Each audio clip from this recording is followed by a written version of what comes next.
discipline. Because I wanted to tell so many different stories of citizen science. Okay. And even though they were very different, they always had the same two themes. And one was that citizen science was real science, that it was making new knowledge, and that it was making knowledge that a scientist could not have done on their own. And the second was that in doing so, there was sort of a social capital, systems and networks of people that were empowered through that process. And that when you take the new knowledge and the social capital and put them together, we have better decision making, better management of natural resources, we have environmental justice, we have just more positive outcomes. And so I've continued on this mission of wanting to embed citizen science into daily life, partly because I think I'm fairly pessimistic in general, but citizen science is the one thing that makes me super hopeful about how we all can live on this planet together in a sustainable way. And so I've been excited to hear all about the citizen science that everyone here is doing. And so I was kind of like, I don't know what I can tell you, because you are doing amazing work. And then I thought, well, maybe some of you are also on this mission to make citizen science more known. Raise your hand if you're on that mission. Anybody on that mission? All right, good. So I thought I would share some of the things I'm doing in that regard. But the context in the United States, I think is maybe or maybe not, is somewhat different. As the other Americans and I have been here trying to get a sense as to why something seems so different. And I think it's because the context is different. And so I'll talk a little bit more about that, but my background in citizen science comes from natural resources, wildlife biology, and most of the citizen science that I've done has been toward the political goal of conserving biodiversity. But now we see citizen science in many other spaces that are also very political, and that can be part of other social change movements. And so I'll return to that later in sort of that context within the US. But so really making citizen science a household word, making it is about access and doing that to scale. And so there's a few approaches that I'm taking in terms of building cyber infrastructure, social infrastructure, and sort of what I'm calling like an ethics kind of framework for infrastructure. But really, I've only really made progress on the cyber infrastructure because that's actually the easiest one to build. So this list gets harder and harder as you go down. It's harder and harder in difficulty. We'll touch on some of these things. And so when I'm talking about scale, as you know, in citizen science, it can happen in many different ways, from what I'm calling here communities of place, very local, small, grassroots citizen science, all the way to crowds, I'm calling them crowds of interest, tens of thousands of people distributed geographically, connected via the internet. And there's this whole spectrum in between. And it's all is very powerful. But I'm using these terms very explicitly in that communities of place really are communities. They're people that know each other. There's connections there. It's things that transcend the individual. So we can talk about things like community literacy, community consent, right? There's an entity there to work with. When you get to large scales right now, it really is crowds of individuals that may not even know each other, that just might have a common interest. But I think one of the things citizen science can do is help create communities from those crowds. But the approaches are very different from being bottom up all the way to being very top down. And in the US, even the language on this spectrum really varies. When we talk about communities of place and community-driven citizen science, there's a lot of language around co-creation and power dynamics and equity valuing autonomy, and major issues around trust. And a lot of the language when we talk about crowds, crowd-based, top-down citizen science, it's about data quality, data fitness for use, data interoperability, open access, right? Open science, data access, sharing, archiving.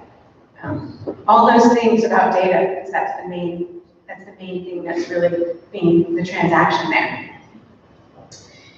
And we see these, in the US anyway, I don't know if it's the same globally, a lot of the crowd-based citizen science, the top-down, has been really excelled and successful in natural resource conservation, biological, and biodiversity conservation.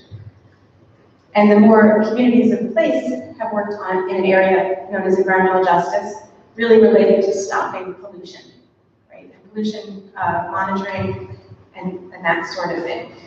And it's been very different. I'll just give brief examples. So with crowds of interest, for example, and I know Karen will touch on this too, is eBird is an iconic example.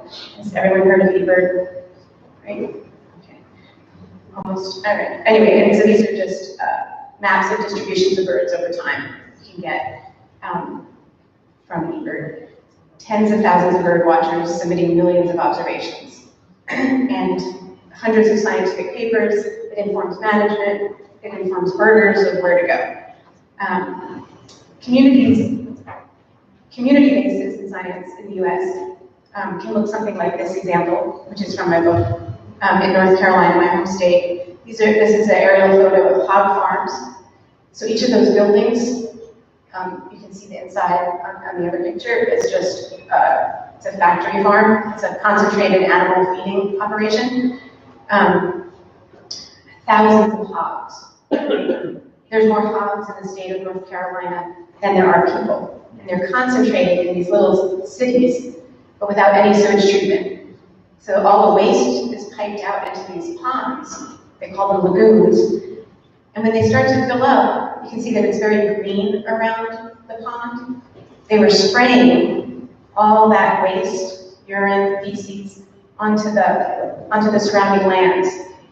And those particulate matter was then in the air and blowing on to the neighbors. And people living in those communities started to say, this is a problem. We're experiencing health effects. And they went to the government for support. And the government said, well, then prove it, right? So the burden of proof was on the communities to show that there's a problem.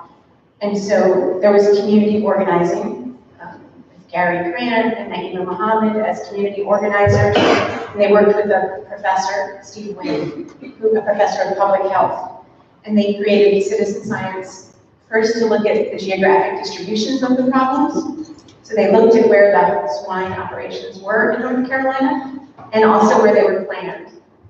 And then they looked at where non-white people lived in North Carolina. It's the area known as the Black Belt.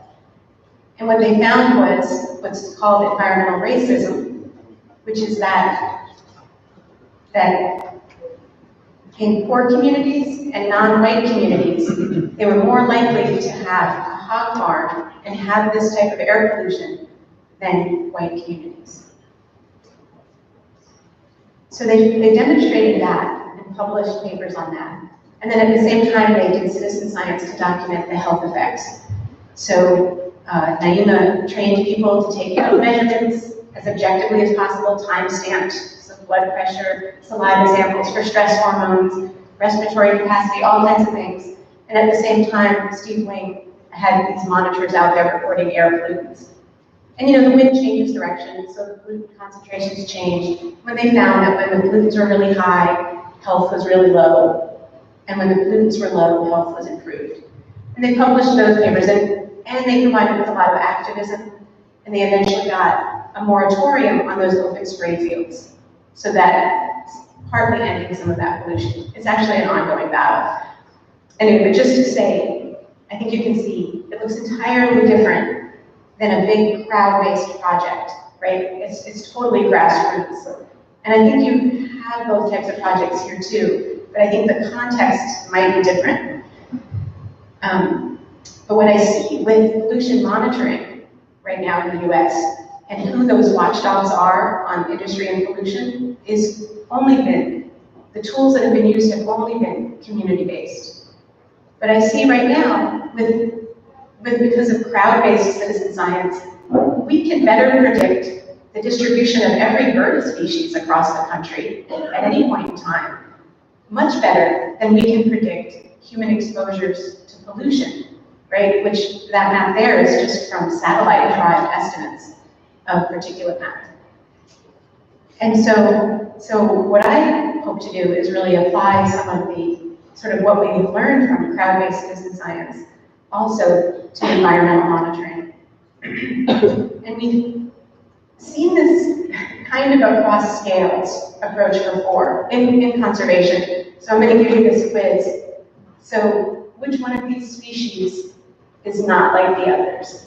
There's one that's very different from all the others. Does anyone want to guess? Yes. No. Which one is it? The old. You're guessing A. Yeah. Yes. No, not A, but a good guess. Or maybe yes. It's that's a laughing owl from New Zealand. It's a black rhino, gray auk, passenger pigeon, golden toad, and an eastern bluebird. Yeah. D is the passenger pigeon. Good guess, but no. Some more? C. Oh, no. Okay, I'll tell you. All right, it's a hard place.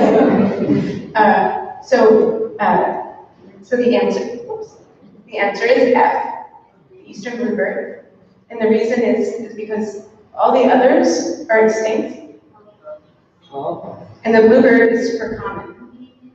And the reason it's common is because people love it and care about it and organized and did science to figure out exactly what it needs to thrive. And they organized at local levels, at regional levels, all the way to national levels. So there are literally bluebird societies, like where I live, in my county. There's the Wake County Bluebird Society, there's the North Carolina State Bluebird Society, and then there's the North American Bluebird Society. And people figured out that they take to their hole nesters, they take to nest boxes, and what habitats they need, and really how to make them thrive. Anyway, my point really there is that it was both community-based all the way to crowd-based, and very successful in that regard. So anyway, that's what I hope to see, is that there's so much power in community-based citizen science as well as crowd-based citizen science, and I feel like if we can figure out ways to work across those different scales to develop communities that can take action.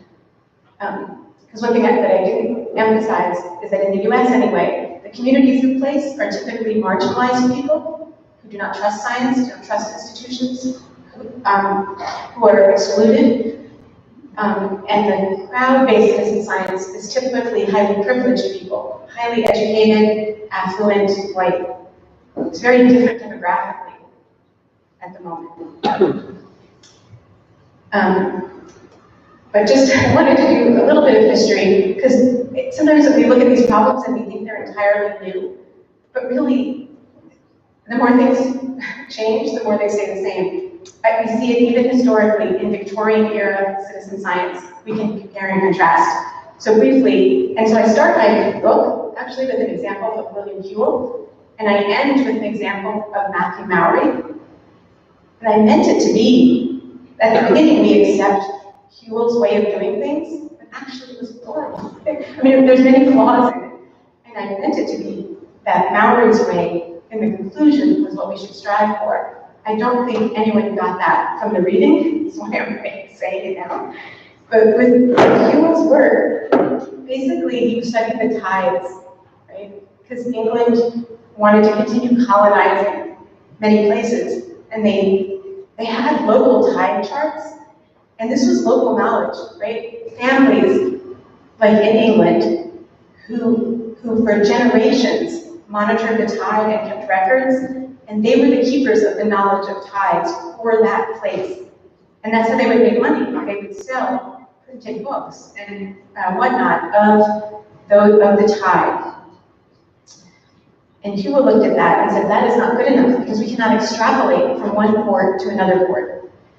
And he said, we need these specialized equipment and we need to make this formal science. And he did amazing citizen science that way, establishing records from across the world. They weren't synchronized. He was trying to draw these co-tidal lines, like connecting the tides across the ocean. He decided he needed a synchronized he did call it citizen science, a synchronized collection of data. So in 1835, he arranged for people at over 650 different locations on both sides of the Atlantic Ocean to collect tide marks every 15 minutes, day and night, for 2 weeks straight, at the same points in time, right? And if you do the math, that's like over 800,000 data points that were then sent back to him before there were computers, or before there were digital computers. He had people who knew calculus to do the work. And anyway, it's a remarkable feat if you think about doing that before the internet, before phones, all of that, and the amount of coordination that went into it. And he won a Royal Medal for his insights he gained into the tides. And if you're familiar with the history of science, he had a lot to do with shaping the way science was. This tidal understanding was very important to the government. He really switched the funding of science to being that it was something that wealthy people did to something the government paid for. He also coined the term scientist. He first said it to refer to a woman who was a scientist. He didn't want to call her a man of science. So he said, oh, this is Mary Somerville. He said she's a scientist. I don't know what it was like for her then, but I think, whatever. Within a year, he said, oh, actually, we need that term for something else. And he said that it was sort of this umbrella term, just as an artist, as a musician, a painter, a poet, a scientist, as a mathematician, a physicist, a naturalist, right? Anyway, it was decades before that term caught on. But he also had a term for citizen scientists. He called them subordinate laborers. Does that translate? Yeah? Okay. It was not nice. We would never use it today. Anyway, so yeah, he basically ended up suppressing local knowledge and creating a much bigger system. I mean, good things happened from it, but maybe not ideal. We can compare that to Matthew Maury, who was in the US Navy. He's known for working outside of academic circles. And what he did was really make these wind and current charts to help ships sail through the oceans safely and fast. And the way he did that, so he is the father of the field of oceanography, which was an entirely crowdsourced field, right? Because he did not travel the oceans all that much. He started out, he got all the logbooks from past journeys, and he extracted all the data from them. Because sailors were already taking a lot of scientific measurements. He pulled it together to make the first chart, and as soon as he showed it to sailors, they all wanted to participate, and he made specialized logbooks for them to record the data that he needed to really compile and make these charts that everyone benefited from. As one sailor wrote to him and said, until I took up your work, I had been traversing the ocean blindfolded. And I think that's the power of citizen science, right? It's not like inventing things. It's just removing a blindfold to see a pattern, to see what's there, what was always there that we just couldn't see before. So I'm going to just talk about a couple of initiatives. First, this one called Citizen Science Campus. So as part of returning to that mission of making citizen science embedded in daily life, I'm able to do that on our campus, right? So we have, I don't know, 20, 30,000 students, and what we're trying to do is provide that students in their 4 years of undergraduate time will have at least 7 encounters, experiences with citizen science. Some of those are in classrooms, and sometimes they are science classes. Sometimes they are not science classes. Our first year writing program, which is, learning to write. Every first year student goes through that program. They write about real world experiences. Many of them are writing about their citizen science experiences. And then outside of the classroom, tons of co-curricular activities or options. A club, which I'll talk about in a little bit, our residence halls, do community service hours, can be citizen science. We have a competitive event every year called the Wolfpack Challenge. There's kits, citizen science kits, hotspots, posters at the bus stop, where students encounter, oh, I could do a citizen science opportunity here. And we're able to track it all and coordinate all their activity on the SciStarter platform. What that means is that we have a campus where potentially tens of thousands of students are engaging in citizen science. And that opens up for us, for our faculty, many research opportunities. Some of those, it means that a faculty member doing their research at the lab might think, oh, here's a certain direction I could expand through citizen science, a research question. But I don't want that. It's a big startup cost. It's a lot of infrastructure. It's a lot of capacity building. But they can incubate that project on campus, pilot it on campus. And then also there's lots of studies of citizen science and the learning outcomes that we can do on campus. So it's kind of a win-win there.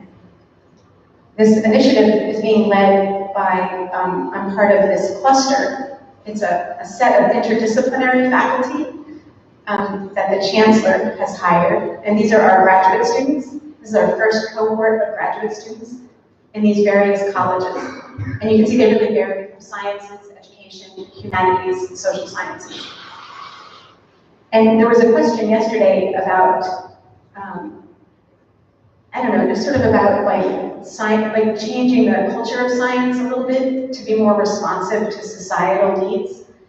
And that's one of the things that this cluster in public science is trying to accomplish, is really to have a turn, to have a change in the culture of science. We're training our students not necessarily to stay in academia, but to have scientists in every sector who are responsive to the public, who know how to engage with the public, and can do what we're calling public science. So we're helping build that capacity. And also for those that do stay in academia, that they're evaluated on impact rather than just on publications. Anyway, I mentioned we have a citizen science club. This is what the students started, and they have become invaluable to our citizen science campus initiative. Our competitive event this year is Never Home Alone. It's like a recording biodiversity indoors, like arthropods indoors. So the different residence halls are competing to see who has the greater biodiversity. I know that parents are going to call us and complain about bugs in the dorms, but and they're also taking on their own a citizen science project that has been sort of in the incubation mode. That means it doesn't have funding, called Got Guts, which is a project with hunters and anglers. And anyway, the club, basically, they do citizen science and they act as ambassadors for bringing citizen science to other communities on campus and then beyond. And then our libraries are loaning out equipment for citizen science. So our libraries have kits that students can borrow. And then we don't have a vending machine yet, but there are vending machines in the US that have kits. Our kits that we're starting with are really small, so we can have these toy dispensers instead. But these are places all across campus, again, for students, where it's just part of daily life. It's like, oh yeah, let me get that adapter for my phone so I can take part in this science project. And like I said, we're building this on this platform, scistarter.org, and there's actually sort of 3 customized pilot projects that we're doing. One is with the Girl Scouts, which is like a youth organization for girls to do outdoor kinds of things. And they earn badges at different age levels. And they earn those badges. They have a citizen science badge.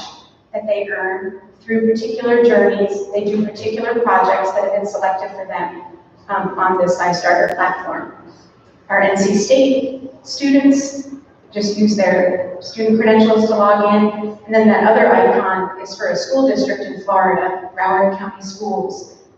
They have a subscription so that all of their teachers in the district can easily bring citizen science into the classroom and be able to coordinate all that work with the school kids. So it's the cyber infrastructure that I was referring to. It's the cyber infrastructure just to support a lot of organizations that are already, that may or may not have their own citizen science projects that want to bring that to their constituency.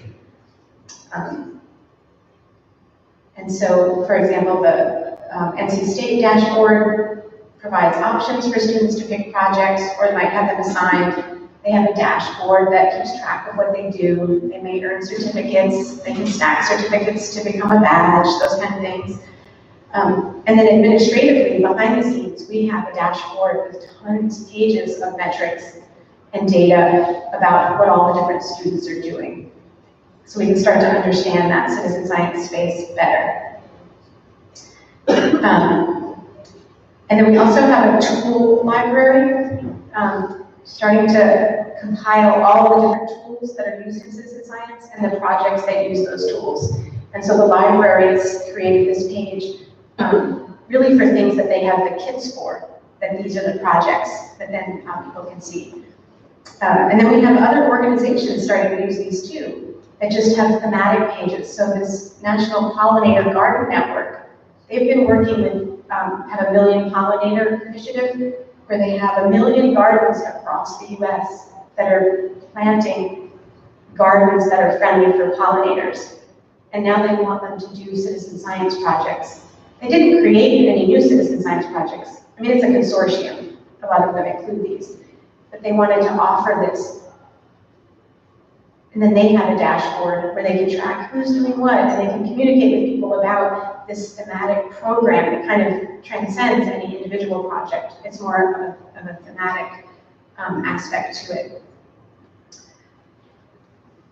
And I hope to see one of these similar ones related to environmental monitoring or pollution monitoring that I can work with in my lab. I'm calling these right now the Title VI projects. Title VI is our Civil Rights Act, and I'll explain why in a minute. So back to this idea that there's different citizen science at different scales, and that in the US, the communities of place are often being responsive to some kind of environmental problem, some kind of environmental pollutant, all the way to these crowds of interest, which actually have the opportunity to be established in a proactive way.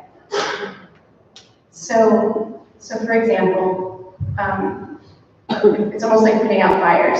There'll be a community problem that arises, and communities can spend decades sometimes organizing to address that problem, and it's a local battle, often with some kind of industry.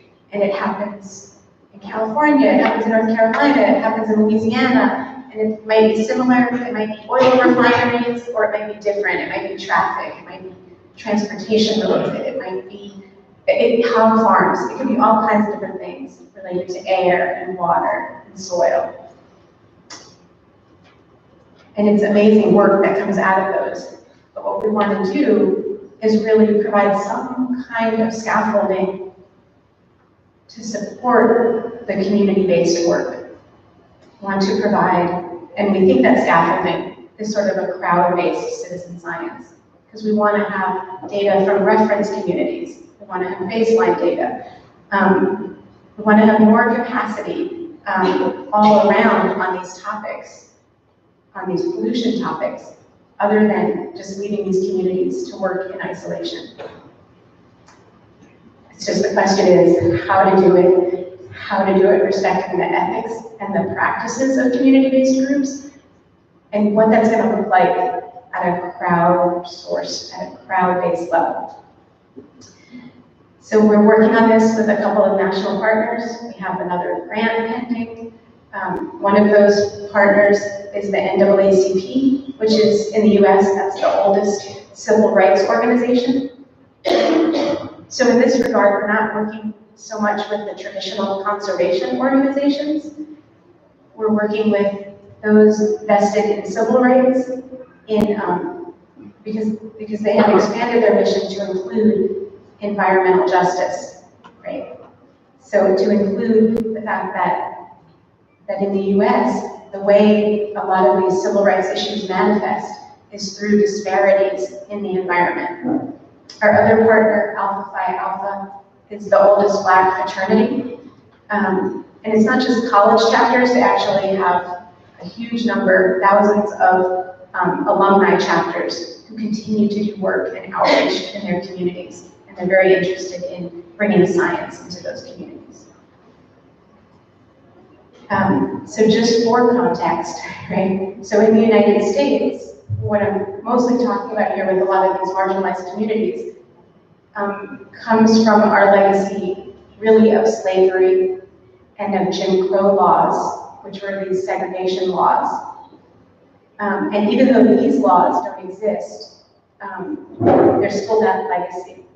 And so a lot of times this very blatant racism doesn't exist, but it's very institutionalized, and it comes out, and it's very visible when it comes to environmental equality. So our nation is still very segregated. So in this map, the blue areas are areas with Black or African American population, right? And so it's mostly descendants of slaves. So you can see well, you can't see. The light blue is between 12% to 50% of that area is African American, and the dark blue is 50 to 85%. And then those lighter colors are, well, the beige or the darker beige is less than 1%, right? So you can see that the Southeast is really where most Black people live. Still, anyway, North Carolina is there in that region, but not in the deep, deep South. And then if you go even at a finer scale, there's a legacy of what's called redlining, which is that neighborhoods used to be very explicitly designated as Black or white, and they really haven't changed that much over time, except in areas where there's an explicit policy passed to try to integrate neighborhoods. And so what happens is that when you have such amount of segregation still by neighborhood, it means that some neighborhoods then become very vulnerable to where the waste sites go, to where the trucking routes go, to all the different things that are like sort of the environmental burdens. And then other neighborhoods don't get any of those burdens. Anyway, so in the US, and I don't know if it's the same here, but anyway, what is more predictive of health? Anybody want to guess? Is it the postal code or the genetic code? Right. So yeah, it's the geography. So literally what neighborhood you live in is more of a predictor of your health than not, which is why place matters, which is why community-based citizen science has been really leveraged heavily for these environmental justice types of efforts. Anyway, so this was just in the news recently. There was a tweet covering this article in USA Today, which was about a new study that came out. It says the air that Americans breathe isn't equal. Pollution from whites disproportionately affects Blacks, Hispanics. Right? So what it's saying is, what is environmental racism is that those who are benefiting from the pollution, right, which is mostly affluent white people, is disproportionately affecting the minority communities. And they reported on this. And it's really not just air pollution.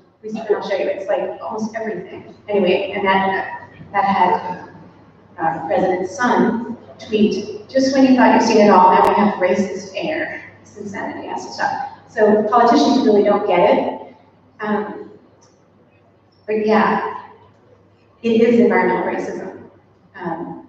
Anyway, so I'm going to talk about just briefly 3 projects that I have related to pollution monitoring or tools for that.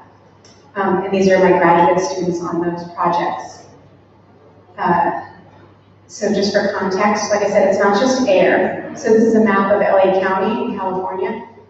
And the dark areas are areas that have minority populations. Those white areas are, I mean, it's a totally populated county. The white areas are just ones that are entirely white people.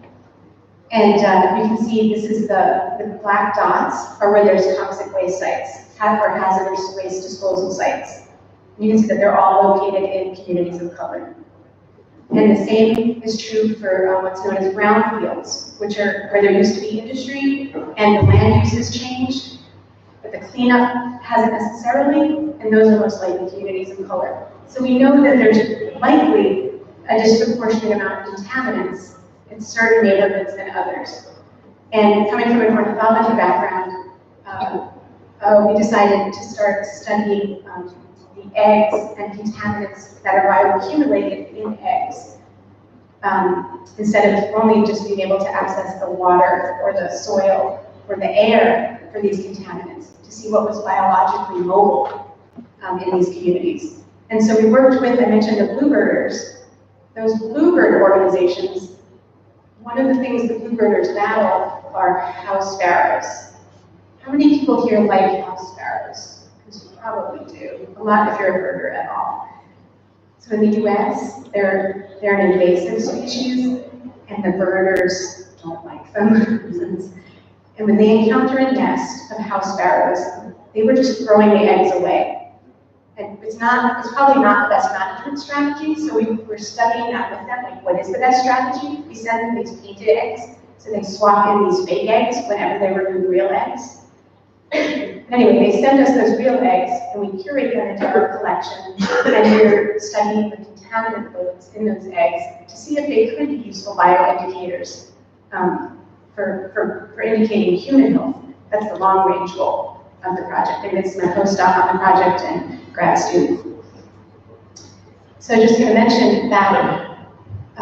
So I don't know how similar it is, but in the US, research in an academic setting has an ethics oversight committee called the Institutional Review Board.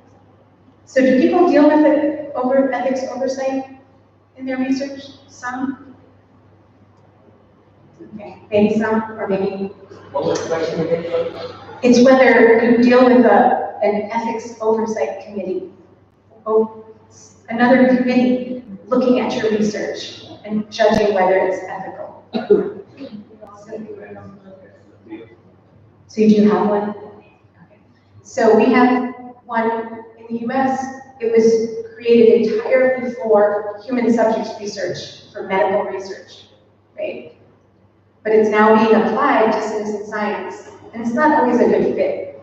So with this first project, Sparrow Swap, it was good. They said you have to have an informed consent. But more like biomedical research, they said everyone needs to be confidential. Okay, I didn't know any better at the time. I was like, well, if that's what you're telling me it needs to be. And then these report backs, they were like, hey, you can give them, and you can explain the uncertainty. Because we don't know yet what those contaminants mean. Anyway, what I'm getting at here is my participants, I have to keep them confidential. I can't publicly acknowledge them. I can't thank them publicly for any way for their participation. It goes against best practices, right? So what they thought was good for human subjects research does not apply well in a citizen science context. It was different for each of these projects. So this was a study that came out, I think, last year, and it shows that noise pollution is an environmental justice issue. So for the Asian, Black, and Hispanic, the graphs all go up, basically. So the more of those minority groups in a neighborhood, the louder, the more noise pollution is present. And you can see, though, for whites, it goes the other way. When the areas are dominated by whites, is really only when the areas that don't have as much noise pollution. And there's a lot of health consequences of noise pollution. anyway, we are partnered with our National Park Service for these studies, which involve placing this very specialized equipment from the Park Service in backyards to record sounds, to record the soundscape, as well as people doing listening sessions where people literally sit and listen to the sounds that they hear and record what they hear, anthropogenic sounds, natural sounds, and how pleasant or unpleasant, how loud, all these kind of judgments. Because what we find is that there is a noise paradox in that the sounds that are known to be some of the most unhealthy sounds are very low frequency sounds, like that low rumble of traffic that can be in the distance. And often people don't perceive it as a problem. And so there's a bit of a disconnect that can make it hard to organize communities around. So the IRB for this one was interesting because, of course, we need to have informed consent, but who needed to consent? Because we were putting these sound recording devices in backyards, they said it's not just the person who is volunteering their backyard, it's their neighbors. So we had to do third-party consent. The IRB initially said, and people have to stay confidential. I don't know if this translates well, but so literally they wanted us to go to a neighborhood and say, someone in your neighborhood, but I can't tell you who, is going to have a recording device, but I can't tell you where. And we said no. So we really pushed back and said, it's okay for citizen science volunteers to be open and not confidential, not anonymous. They're proud of what they do, and we want to publicly acknowledge them. And so for this project, finally, the IRB departed from the traditional ways of human subjects research and said they can be open. So we go to the neighbors and we say, hey, your neighbor John is going to have this device. Are you okay with that? And everyone has consented so far. And we have certain requirements with our report backs. With this last project relates to drinking water. This was a study that came out I think it was also last year, maybe early this year. And it was just looking at which water systems have drinking water violations reported. And basically what they found was that the large water systems that serve Hispanic and Asian communities, and to some extent Black communities, have way more violations of water quality than those that serve white communities. So again, they see this environmental justice issue with the water that's coming out of our tap, right? Drinking water. There's also a big concern at the time, EPA, our Environmental Protection Agency, put out a call for studies of lead and risk of lead in tap water. And that's what our project deals with, funded by the EPA. And in the US, there's, like I'm sure here, there's tons of infrastructure, right, that's delivering water from the water source, underground, right, to homes. It's all of different ages, and nobody knows what it is. There's been 4 attempts to ask the water providers what kind of pipes are in the system, and none of them have gotten good responses, and most say they don't know. So we're trying a citizen science approach and asking people to look at what is that service line that comes into your home, and what is your home plumbing? Because that whole system could have sources of lead. So basically it's an inventory of the pipe infrastructure across the nation. There are no laws in the US that say people have to disclose whether a home has lead pipes. We have to disclose if there's lead paint, but not lead pipes. So when we went to sort of the IRB to figure out how best to handle this project, we decided that we needed to let volunteers choose their privacy settings. So the project doesn't have, overall, the data will be completely anonymized when it's put in a public repository. But in terms of for other data uses, the volunteer chooses their protection level that they want for their identity and for the information about their home and their street address.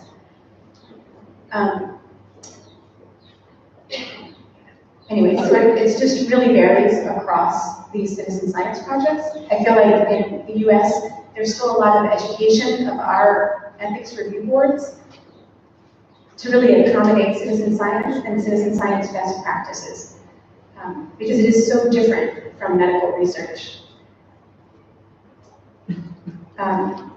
So with that, I just want to return to that quote that a sailor had sent to Matthew Mowry about being blindfolded.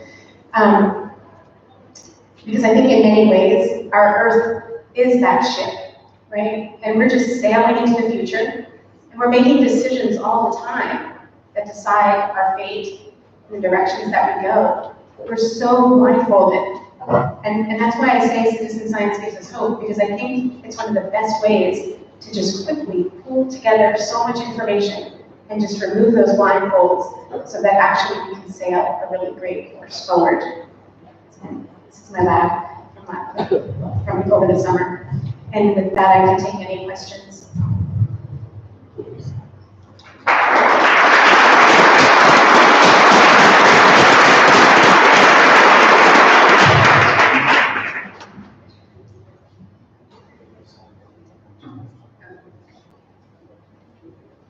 Thank you very much.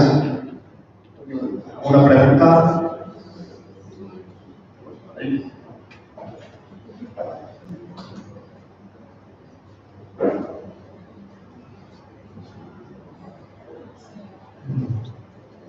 La hago en español porque en inglés hay términos que no. Por ejemplo, ha citado en las granjas de cerdo. Entonces, ahí en ese caso yo creo que hay como una ciencia positiva y otra negativa. Yo entiendo que esa es negativa porque la positiva sería ir a la misma granja, coger los purines, los desperdicios y sacar energía. Parece ser que eso ya existe. Y de esa manera nos evitamos llevarla a los vertederos y que cause problemas a los demás. Entonces, no sé si en todos los casos se puede hacer esa misma reflexión. Ciencia urbana positiva y ciencia urbana negativa. I don't know if it's the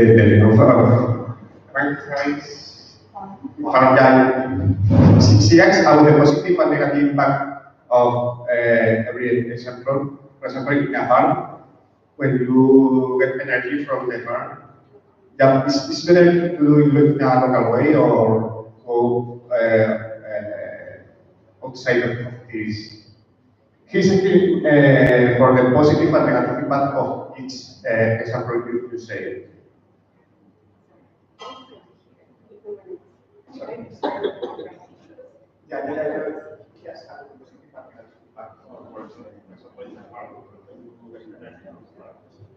Yes, that's really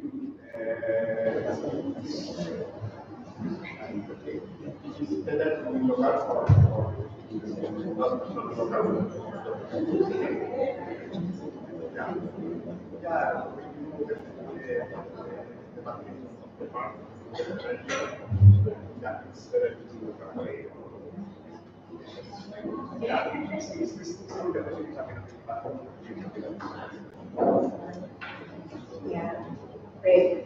So the positive and negative impacts, like of these different approaches, like whether it's local or whether it's large scale. No, that's not about what he's saying. Is basically we got in the hog farms, right? You've got waste. That approach that just happened, right? That happened in the story that you told was about basically the injustice of where it was, as opposed to taking that waste and doing something positive with it. For example, creating energy. And so the two different approaches, positive versus negative. Yeah, well, it is a good question. And what has resulted, so like the easy solution for the industry, they thought, was to just spray the waste and not deal with it. When they were forced to deal with it is when they did start to see there are alternative uses of it. And now the more progressive hog farmers are figuring out ways to harness it, just like you're saying. It is, they have a whole system that they're trying that captures it in a different way and processes it. And I won't tend to understand it But they only did that after they were forced to. So yeah. Hello, thank you for this very interesting presentation. I was wondering about the ethics infrastructure. I don't quite understand exactly what it is and why is it so hard to reach. And my second question is, I come from the DIY bio community lab world. So we don't have so many restrictions. And the way that science can be done and presented is very open and free. I remember I used to hate, when I was a professional scientist, I used to hate writing articles and doing posters. And I thought it was the most boring, poster was the most boring way to communicate my research. Obviously, you need scientific accuracy, but you can use, for example, we're using comic storytelling for describing protocols or results. So my second question is, how can science, citizen science, help reducing the rigidity in the way that science is done, presented, the way that these ethical committees work within academia and so on? Well, so to your first question, I think one example is with open science. And I think among scientists, among the scientists doing citizen science, it seems like the obvious thing to do is that all the data should be open and shared, and that's how we make progress. And we are the stewards of that. We don't own the data, we're the stewards of it. But from a community perspective, that's not necessarily the case, right? It's not necessarily that communities just want to hand over data for a scientist to be the steward of. So I'm just saying that, how do you scale that? That's not necessarily, what seems like maybe an obvious choice to us is not okay. So there's risks involved, like with the lead pipes. There's risks to people for revealing that they have lead pipes, right? That affects their property value. And so it's not really my decision. It's not something that I should decide for them, but something that people need to decide. But it gets complicated at scale because one person might decide to share that information, and their neighbor might not want to share it. But you know what? They're neighbors, and if one shares it, we know the neighbor has it too, right? And so if there's no community there to really give consent, when we're just dealing with individuals, it's very complicated. Like ethically, I think it is really difficult. I mean, that's just related to privacy, but with intellectual property, with a whole host, I think, of things, it can be difficult. And to your other question about, sort of changing the rigidity of science, I guess in some ways, or I do think citizen science has a great potential to change some of the norms in science, in the way it was professionalized. I mean, and that's what I alluded to a bit with William Whewell, with Whewell. I mean, he and his cohort were really responsible for shaping the way science is now, or at least the Eurocentric, kind of model of science. And it hasn't been around that long, and it can change. And I think that citizen science can change that culture in a lot of ways, including science communication, in the ways it's communicated. Is that?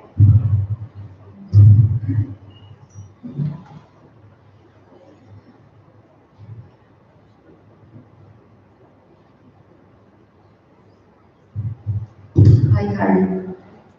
It's related to what you've been explaining now. When you develop a scientist approach to something, to some item, in an academic way, you usually work in an academic environment. So results can be private in some way, just for academics or for. But in this kind of science, citizen science, I see that you're forced to communicate results also to society, because those are people that are working with you. And as you said, sometimes these results can be negative to the communities. So in which way do you decide what kind of projects are you going to work on? I mean, do you think before working in a project the consequences those results can have? Yeah, that's a good question. Right, so that is the challenge that I'm describing of like, there's a lot of power to a top-down approach or to a crowd-based approach in what that big data can do and the kinds of patterns, like, right, like, yeah, I think it would be great to reveal patterns of environmental injustice. But for any given community that may not be ready or have the capacity to have that be revealed, or what that's going to mean, and whether it is then a positive thing or a negative thing, yeah, that's super complicated. So, yeah, so I guess, I don't know if it means choosing different topics, because I do fundamentally think that knowledge is power, and that that it's better to know than to not know. So I don't think it is a reason to not approach a study, but I think it's really to figure out these solutions as to who gets to decide how it's revealed, or what kind of capacity needs to be built so that information can be put to a positive use and not a harmful use. Second question, once you get those results, do you also, because I were one of these citizens in one of these groups, I would like to have solutions to this problem. I mean, once you know that your error is treated, for example, do you also work in giving solutions to this population so they can, not just telling them, okay, your error is, that's it. No, okay, so what can we do about it?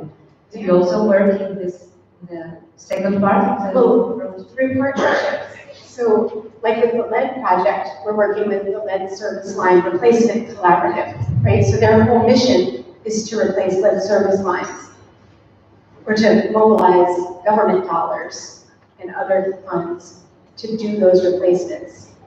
And we're helping figure out how to prioritize, like, where are people most at risk and most under-resourced to be able to do it themselves. So working across the country, yeah, it's right. That is a best practice of, like, you can't just say, here's the knowledge, okay, see ya. That's not my responsibility anymore. And so, but then again, when it's to scale, what do we do? So yeah, it's through partnerships and basic resources, right? We can direct people to the labs that can test their water to know for sure. We can direct people to the Lead Service Line Collaborative. We have a forum, like we're going to try out, to help people organize, right? I mean, that's what it's built for, is so that people can begin some community organizing.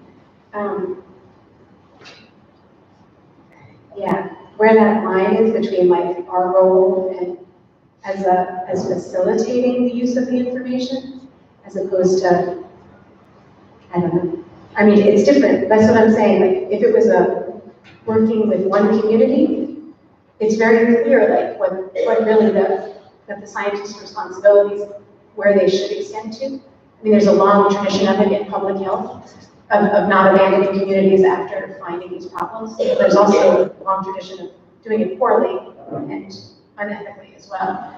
But what it looks like to scale, I'm saying that is a challenge that I'm trying to figure out.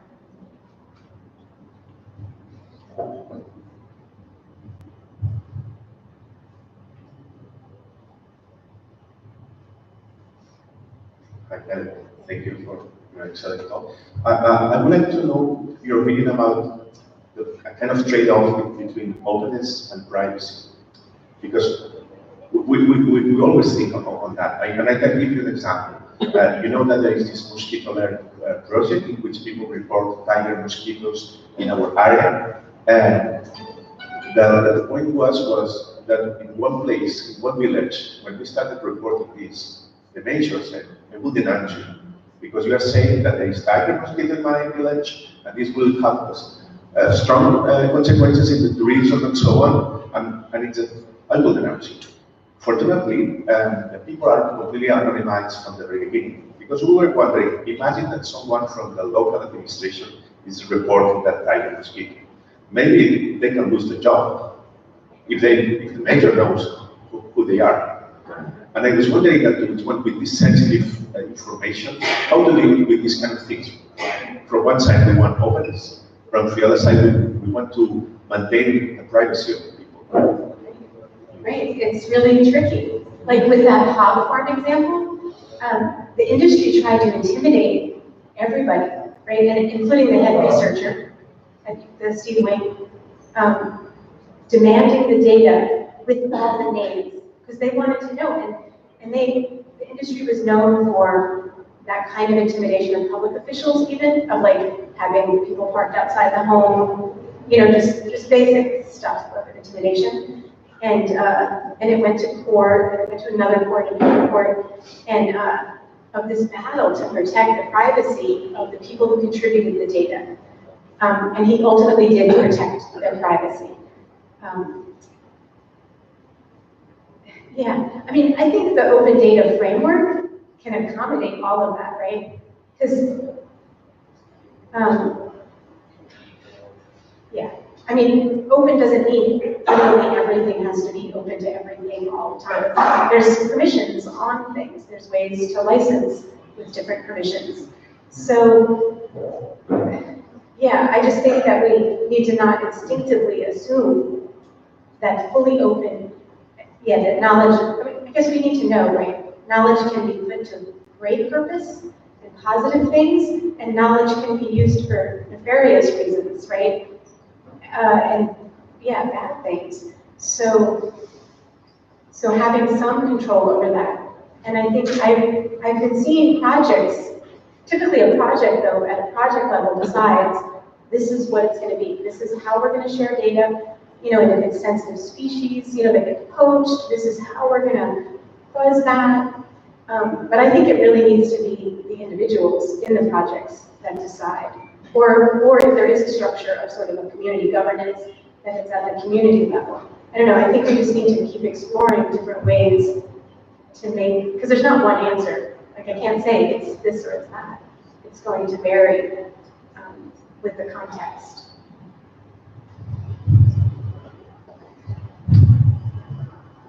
¿Alguna pregunta más? Pues, thank you very much, Karen.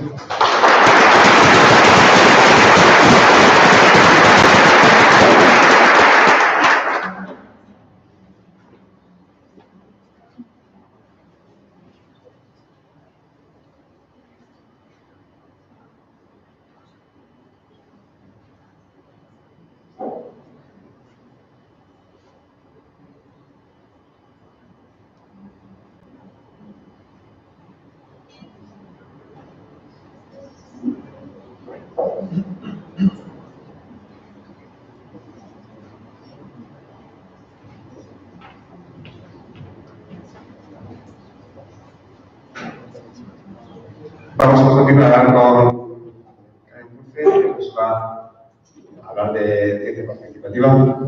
Muchísimas gracias por venir y gracias por la presentación. Bueno, hola a todos y gracias a la Fundación Libercivil por invitarnos.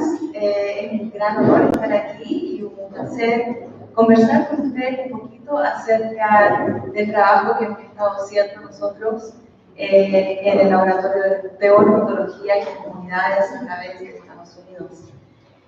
Bueno, voy a empezar.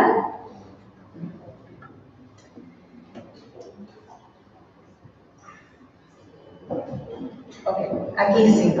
Bueno, yo he trabajado en el laboratorio de ornitología de la Universidad de Cornell ahora casi 20 años. Y hemos trabajado en el tema de la ciencia participativa o la ciencia ciudadana. Quiero volver al principio de qué se trata la ciencia participativa y de cuáles son las motivaciones, los beneficios beneficios de la ciencia participativa, porque todo esto tiene mucho que ver con el trabajo que hemos estado haciendo. La ciencia participativa tiene la capacidad de transformar la ciencia, ¿no es cierto? Tiene la capacidad de transformar a la sociedad, tiene la capacidad de transformar el sistema de educación. Y trabaja o resulta bien o mejor, en mi opinión, si es transparente, inclusiva y abierta. Muchos hablan de la ciencia ciudadana con la capacidad de democratizar la ciencia, ¿no? Y esto, en teoría, es ideal, porque si uno piensa en la ciencia, nosotros siempre pensamos que somos objetivos, pero la verdad es que la ciencia no es objetiva. La ciencia tiene la perspectiva de uno como individuo, el mundo que uno ha vivido, los privilegios que uno tiene, ¿no? Entonces, cuando hacemos las preguntas, cuando hacemos todo el trabajo en la ciencia, viene de una cierta perspectiva.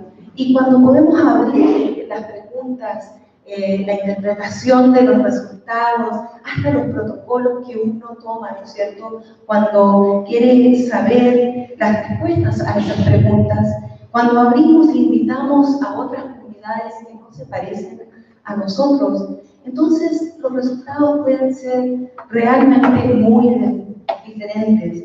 Y el beneficio de esa ciencia que hacemos juntos puede ser también muy diferente. También la ciencia ciudadana puede promover un conocimiento íntimo. Y yo sé que aquí no estoy diciendo nada que es nuevo para ustedes, pero quiero decir esto porque es importante para lo que voy a decir después, ¿no? Entonces, si yo soy una persona que estoy, quizás, por ejemplo, yo soy del laboratorio de ornitología, las aves, yo soy alguien que no conozco las aves, pero me pongo a trabajar en un proyecto de ciencia participativa. Quizás después de un tiempo voy a conocer las aves, pero íntimamente, ¿no? Voy a yo conocer un tema y también quizás conocer el proceso de la ciencia de otra manera. Pero también como científicos vamos a cambiar, porque al trabajar con gente, íntimamente con gente, vamos a quizás cambiar las perspectivas que nosotros tenemos o el entendimiento de algún tema. Y como hemos conversado aquí con la presentación de Karen Curry, la ciencia ciudadana, la ciencia participativa, tiene la oportunidad de darle poder a la comunidad, ¿no? Los datos, los resultados, la ciencia puede ser usada para cambiar la política pública, y puede ser usada para organizar a una comunidad, para que la comunidad así pueda conocer el tema, pueda organizarse y usar la ciencia para cambiar.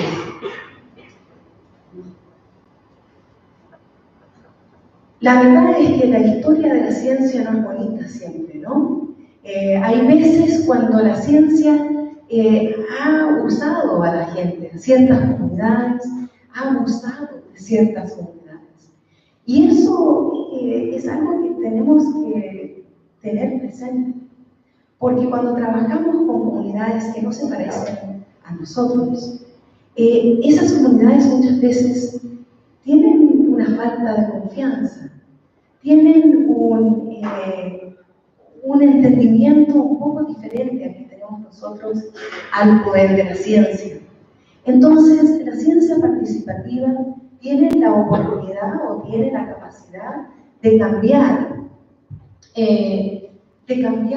eso, ¿no es cierto? De incluir de una manera muy diferente a la gente, éticamente, de incluir a personas en cambiar sus percepciones de la ciencia y también a la ciencia cambiar sus percepciones de cómo se debe usar la ciencia. y a quién debe beneficiar. Este es un proyecto que se llama el World Justice Project. Es un proyecto que comenzó en el Bronx, en Estados Unidos, cuando una mamá se aburrió de que su hijo lo pararan, la policía, todos los días en su camino a la escuela. Y ella dijo, bueno, ya, no más, ¿no? Y organizó a otras mamás, a otras personas en esta comunidad, y empezaron a recolectar datos, a ver cuántas veces la policía paraba a su comunidad, gente en su comunidad, y luego lo compararon con otra comunidad con más recursos. Y descubrieron, por supuesto, lo que ellas pensaban todo este tiempo, pero ahora lo pudieron demostrar con datos. Como ven allá a la derecha, hubieron 4.000, a ver si lo veo, 4.037 paradas de la policía en un año, 11 paradas por día, 48% de esas paradas tenían que ver, se usó la fuerza física con la policía, y 90% de los casos eran inocentes.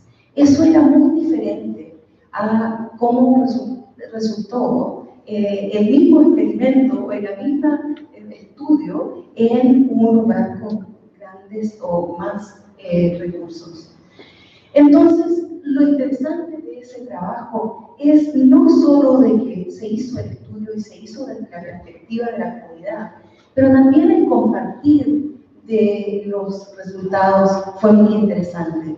En vez de publicar, ¿no es cierto?, en una revista científica donde unas pocas personas iban a escuchar de qué se trataba el estudio, ellos decidieron hacerlo de una manera muy diferente, donde proyectaron los resultados en el lado de un edificio, lo escribieron en tiza, en las veredas, lo pusieron en camisetas y realmente causaron una manera de descubrir los resultados que fue muy diferente, y así pudieron ellos crear cambio.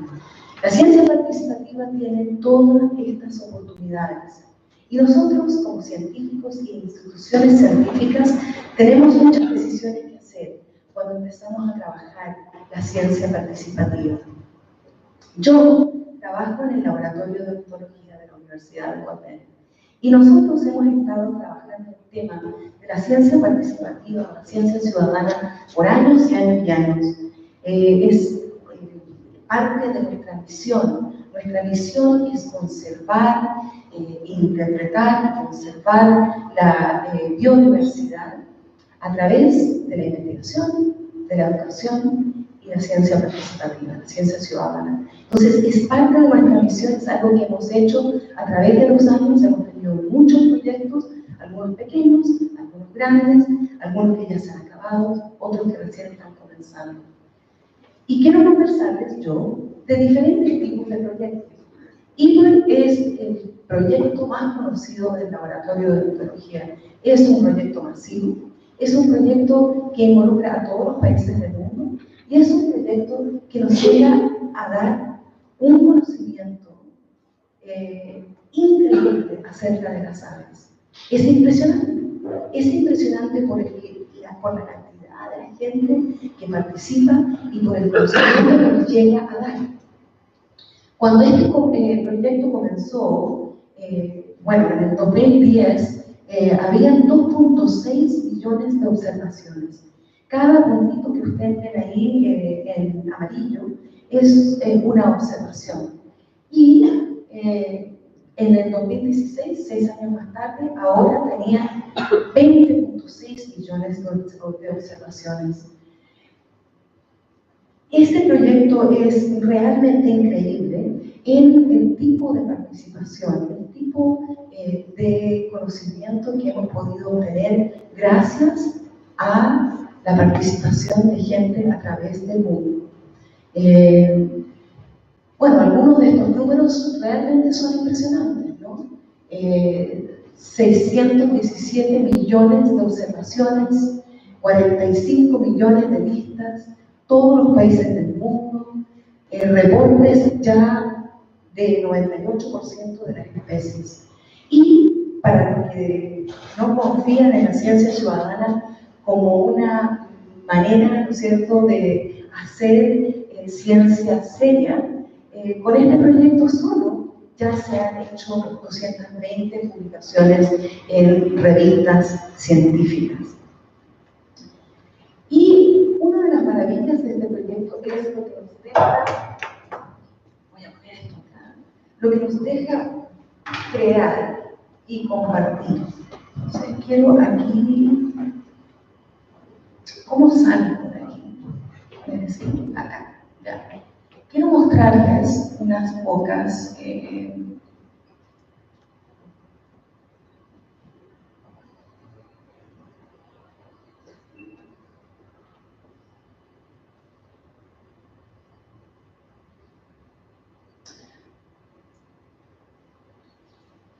estoy acostumbrada a un Mac, no a esto. Ok. Aquí, por ejemplo, ustedes pueden ver una animación de 118 especies en las Américas. Cada uno de esos puntitos que ustedes ven moverse para arriba y moverse para abajo es el centro de una especie. Gracias a las observaciones de científicos ciudadanos a través de las Américas, se ha podido realmente entender cómo oscilan las aves a través de los meses. Ahí pueden ustedes ver la fecha que va cambiando para arriba y para abajo, y nos ha dado un entendimiento totalmente diferente que antes. Esto no se puede sin ciencia participativa. Hacer este tipo de tener este tipo de conocimiento es imposible sin la ciencia participativa. Quiero mostrarles otro gráfico aquí, antes de volver a la presentación. Este es uno de la reinita de Magnolia.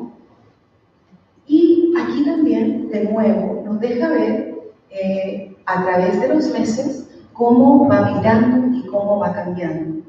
Esto es importante porque si nosotros tenemos dólares de conservación y queremos saber dónde poner esos dólares, podemos ver en esta gráfica, ¿no es cierto?, podemos ver en esta animación de que una mayor parte del año se concentran en un lugar muy pequeño y, ¿no es cierto?, si tenemos que decidir, si tenemos que saber dónde poner el énfasis, sabemos que es ahí donde tenemos que poner nuestra atención.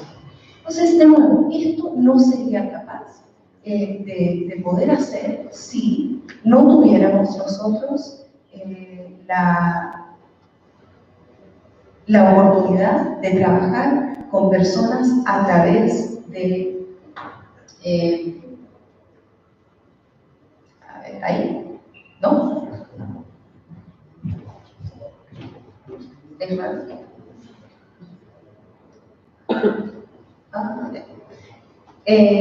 No sería posible, ¿no? Solo en un día de este proyecto, el Global Picture, este año va a ser el 4 de mayo, pero el año pasado, en solo un día, por ejemplo, el 5 de mayo de 2018, se pudieron ver 7.000 especies a través del mundo, hubieron 78.000 vistas y 30.000 participantes, todo en un día. Esa capacidad de obtener datos de una manera tan rápida y tan eficiente es realmente poderosa.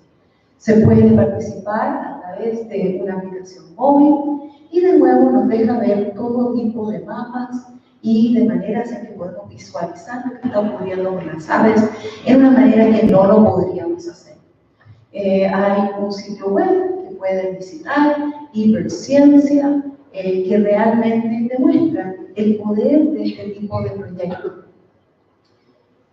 Este es el mapa que les mostré anteriormente. Mucha gente dice, bueno, ¿cómo podemos trabajar con personas que no son quizás científicas y no tienen el tipo de expertise que tenemos los científicos, ¿no es cierto? Bueno, eso yo lo que siempre digo y decimos en el laboratorio tiene que ver con cómo uno ha diseñado el proyecto.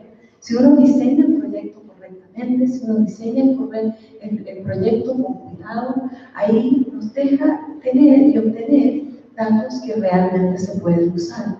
En eBird especialmente es no solo el diseño del proyecto, pero también validación de datos en línea, filtros que hay para poder revisar los datos y también una red de colaboradores o de expertos que revisan los datos cuando se ve algo que es un poquito diferente, un poquito raro, para poder así validarlo. También la otra cosa que eBird tiene que es realmente impresionante son esta habilidad de aportar fotos y multimedia para que la gente pueda también usarla y así también validar datos, ¿no? Si cuando tenemos algo, hemos visto algo raro, podemos poner una foto y eso nos deja a todos poder ver que es correcto. Y finalmente hay una aplicación Burden para ayudar a gente que recién está aprendiendo a observar aves. Con 5 preguntas uno puede saber qué tipo de ave ha visto, qué especie de ave ha visto. También tiene la capacidad de sacarle una foto a un ave y así poder saber qué ave uno ha visto. Bueno, eBird es maravilloso y es un proyecto que realmente nos deja a nosotros entender aves, conservar aves de una manera increíble. Pero también eBird no es perfecto, ¿no? Es un proyecto que es de arriba para abajo. Es un proyecto que, aunque tiene los datos abiertos, cualquier persona puede bajar los datos, se necesita un sentido de expertise para poder hacer eso y para poder entender todo lo que está ocurriendo. También, si uno mira quién participa en eBird, la gente que participa en eBird tiende a tener mucha educación, tiende a ser una persona que tiene más recursos, tiende a ser una persona que vive en lugares con bastantes ventajas, con bastantes oportunidades. Entonces, cuando uno mira los datos y mira de dónde vienen los datos, hay lugares, ¿no es cierto?, marginados, donde no hay tantos datos, ¿no? No hay datos, no hay participación. Y cuando uno mira a quién participa, de nuevo nos llega a dar el perfil de la persona que participa en este proyecto, que es muy definido, es muy diferente. Esta gente se parece a mí, ¿no? No se parece a cómo se parece el mundo. Y ese es un problema. Tenemos un reto, y es un reto grande en la ciencia participativa. Y eso es de incluir. Es de que la gente que participe, de que la gente que beneficie, no se parezcan todos iguales, ¿no? De que no sean todos iguales, de que se parezca, sino la participación al mundo en que vivimos, que es muy diverso. El proyecto que yo manejo se llama Celebra las Aves Urbanas, y yo he trabajado en este proyecto hace 20 años, y el enfoque de mi trabajo es, o ha sido siempre, en la inclusión, la equidad y en cómo hacer eso. Entonces yo podría ir a todos los lugares marginados, o a muchos lugares marginados, y podría decir, vamos, participen en eBird, porque este proyecto es maravilloso, y así podremos conservar las aves y mejorar el mundo. Pero no es tan simple. Y la verdad es que éticamente eso no sería necesariamente la mejor manera de hacerlo. Porque quizás eBird no beneficia a todos de la misma manera. Uno puede decir, pero si estamos conservando aves, ¿cómo nos va a beneficiar a todos? Pero la verdad es que es más complicado que eso, ¿no? Si alguien vive, por ejemplo, en la Amazonía peruana y está tratando de sobrevivir, y para sobrevivir, por ejemplo, enjaula un ave endémica para que un tour que pase en un buque de turistas pueda verlo y recibir fondos, un poquito de plata para poder sobrevivir. A esa persona, si yo le digo, mira, estamos conservando aves, ¿cómo lo puedes aportar? Esto es un bien para todos. Esa persona quizás no piense de la misma manera, porque tiene otras realidades. Hay mucha gente que no participa en la ciencia participativa o en la ciencia ciudadana, y hay muchas razones. Esto lo hemos estado estudiando, lo hemos estado trabajando, hemos estado conversando con gente, y hemos hecho varios estudios en donde estamos aprendiendo de por qué la gente no tiende a participar en la ciencia participativa. Voy a leer algunos de estos. Una historia negativa o de abuso con la ciencia y con instituciones científicas. Otras realidades o prioridades que quizás no se sienten que son parte del club de la ciencia, ¿no? No se sienten, no se ven ellos mismos en la ciencia. No hay modelos en su comunidad, no hay acceso a la ciencia, no están representados en la ciencia. Y esta es grande, no benefician, sus comunidades no sienten que beneficien de la ciencia. Los investigadores o las investigaciones no abordan temas de interés, no hay confianza en la ciencia o en instituciones científicas. En los últimos 5 años yo he tenido el placer de trabajar con 15 comunidades a través de Estados Unidos. Son comunidades marginadas, son comunidades que representan muchas diferentes comunidades, que son increíblemente diferentes las unas de las otras. Hay comunidades por ejemplo, de latinos, de bajos recursos, hay comunidades de afroamericanos, hay comunidades musulmanas, hay comunidades religiosas, hay comunidades en este proyecto que trabajan con personas sin hogares, hay comunidades que representan a comunidades latinoamericanas de bajos recursos. Y una de las cosas que ha sido muy interesante de este grupo, y les puedo contar la historia, pero es una historia larga, así que si quieren saber, se las cuento. Pero este grupo se ha juntado, son 15 diferentes comunidades, y han decidido que quieren estudiar ellos el tema de la equidad en la ciencia. Ellos quieren saber desde su perspectiva por qué comunidades en las que ellos viven, sus comunidades, no quieren participar en la ciencia o no quieren ser parte del mundo científico. Ellos han liderado este proyecto, ellos tienen un método de estudio y quiero contarles un poquito acerca de los resultados que ellos han descubierto. Yo tuve que pedir permiso, yo soy parte de este grupo, pero no soy líder, soy parte, todos trabajan equitativamente, y cuando una persona quiere presentar los resultados, siempre se tiene que pedir permiso al grupo entero.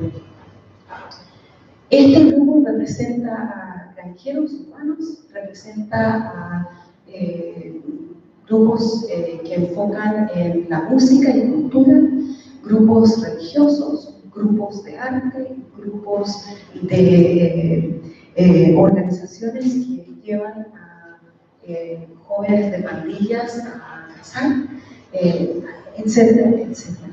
Ellos invitaron a 18 organizaciones adicionales a participar en este proyecto.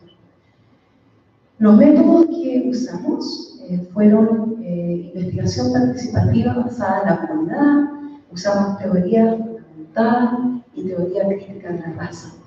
Involucraron a 32 organizaciones de base, comunidades de base, organizaciones de base, para comprender mejor las relaciones que tienen organizaciones como la mía, instituciones de ciencia, con comunidades de base. ¿Cómo podemos trabajar nosotros mejor? Las preguntas, los métodos, el análisis, los resultados y la difusión fueron todas hechas, escogidas y lideradas por este grupo de ICBOs o ICBOs, que son comunidades de bases independientes, pero se llaman los ICBO. Una de las cosas que hicimos de un principio fue con este grupo, hablamos mucho acerca de cómo hacer ciencia y, ¿no es cierto?, de qué es lo que se necesitaba. Una de las cosas que ellos encontraron muy interesante fue la idea de un marco, ¿no es cierto?, de un marco. ¿Por qué hacer el estudio basado en un marco? Y una de las cosas que nos dijeron que yo encontré muy interesante fue de que si instituciones como la mía, instituciones de ciencia, siempre estudiamos la equidad en la ciencia, porque la mayoría de los estudios de la equidad en la ciencia vienen de organizaciones o instituciones como la mía. Y siempre usamos los mismos marcos, pero esos marcos vienen de instituciones como la nuestra. Vienen, ¿no es cierto?, de comunidades con muchas ventajas. Esos marcos no vienen de comunidades como las de ellos. Entonces dijeron, nosotros queremos crear nuestro propio marco. Queremos nosotros liderar este proyecto de una manera diferente y no queremos usar la literatura que existe para formular el proyecto de un comienzo. Vamos a volver a la literatura después, pero primero queremos nosotros formular nuestro propio marco de estudio. Y así lo hicieron. Las 4 áreas que ellos encontraron críticas para el estudio era el poder, el privilegio, la confianza y la transparencia, las realidades y la relevancia, y el compromiso y la colaboración. Tengo que hablar del proceso porque el proceso es muy diferente. El proceso, número 1, tenía que ver con valores. Entonces se reunieron y juntos escogieron los valores con los cuales ellos querían trabajar y definirlos. Usaron reglas para trabajar juntos, reglas en términos de presentaciones, en términos de publicaciones, autoría.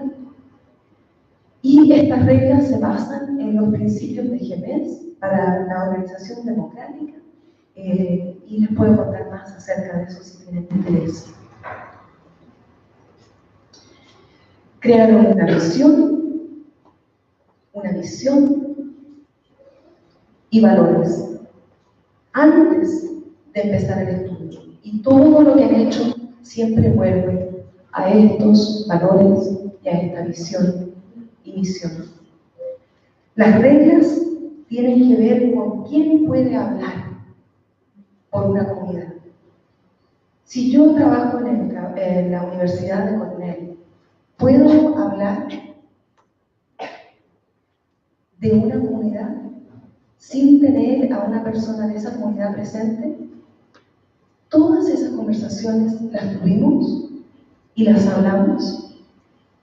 Y es por eso, por ejemplo, que cuando yo presento hoy acerca de sus resultados, tuve que pedir permiso al grupo entero. La idea es de que estas reglas influyen en todo lo que hacemos. De quién, por ejemplo, publica en nuestro blog y de qué es lo que dice esa publicación, de autoría en papers para revistas científicas y en toma de decisiones. Tal como Karen Cooper estaba hablando de una revisión, ¿no es cierto?, de una junta de revisión ética de universidades que nos dicen que cuando nosotros presentamos nuestros métodos de estudio, ellos lo miran y nos devuelven, ¿no es cierto?, los resultados de sí, cómo hacerlo, si lo estamos haciendo éticamente, y así nos dejan el permiso, ¿no es cierto?, de hacer ese trabajo. Este grupo y muchos otros grupos como ellos en Estados Unidos y a través del mundo dicen que no son solo las instituciones que deben tener esta junta de revisión ética, pero de que también la comunidad misma debe tener una junta de revisión ética. Porque quizás las decisiones que hace una institución van a ser diferentes a las decisiones que haría una comunidad en términos de la ética y en términos de hacer decisiones que tienen que ver con el otro. Ellos crearon sus reglas basado en esta idea de una junta de revisión ética. Estas reglas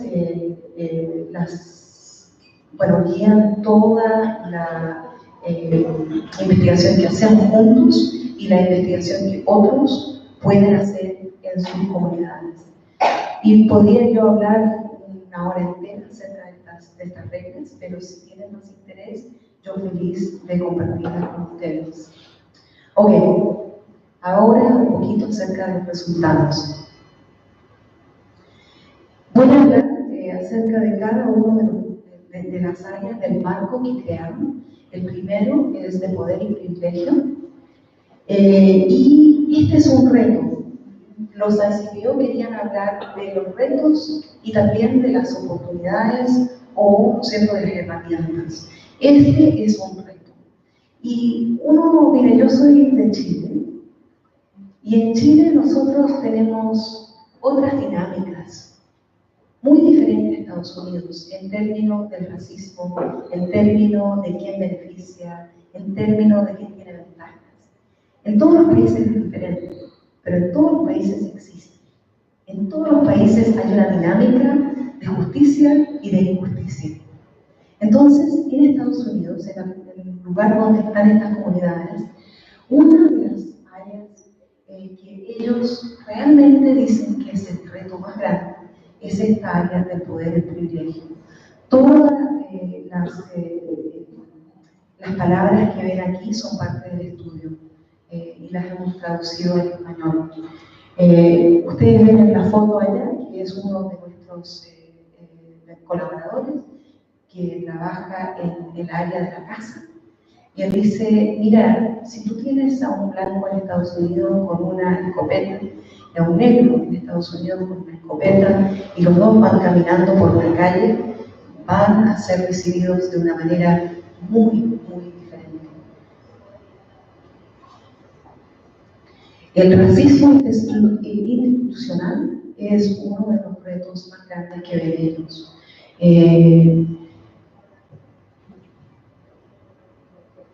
En este estudio de 32 diferentes organizaciones de base, lo que dijeron ellos es que cuando trabajaban con instituciones de ciencia, las instituciones de ciencia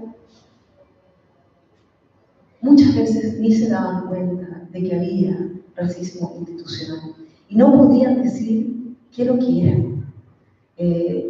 Las instituciones, si uno le preguntaba, si uno por ejemplo me pregunta a mí trabajando en la Universidad de Cornell, ¿cómo se manifiesta el racismo institucional?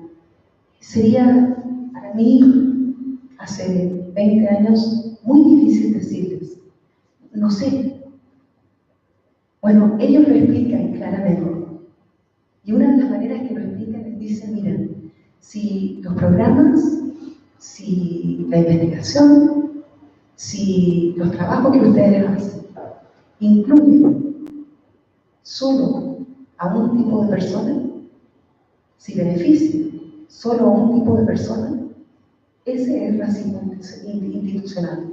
Aunque uno no esté haciendo nada, ¿no es cierto? Yo no soy racista, yo no estoy haciendo nada que excluye a gente, que no incluye a gente.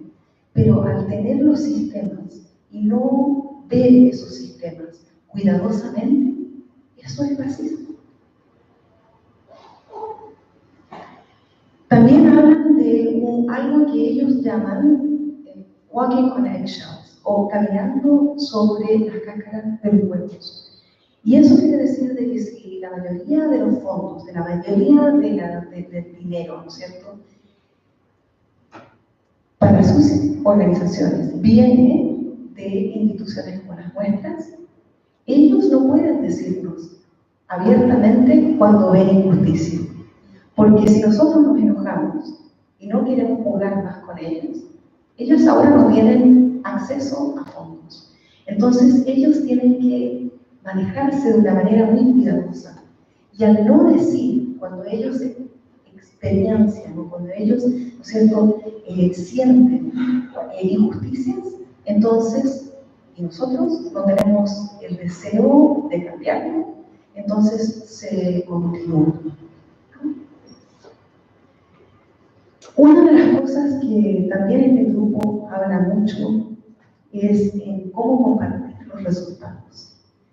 Antes había una pregunta a Karen acerca de, ¿no es cierto?, cómo se comparten los resultados, y este grupo ha hablado mucho acerca de usar las artes en compartir resultados, y está bien, podemos publicar en revistas científicas, pero si es el único lugar donde vamos a compartir los resultados, ese es un problema muy grave.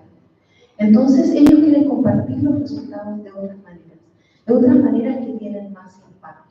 Entonces, voy a de nuevo salir de aquí bien rapidito para compartir con ustedes algunos más resultados. Por ejemplo, que recién compartí acerca de caminar en los cascarones de los huevos.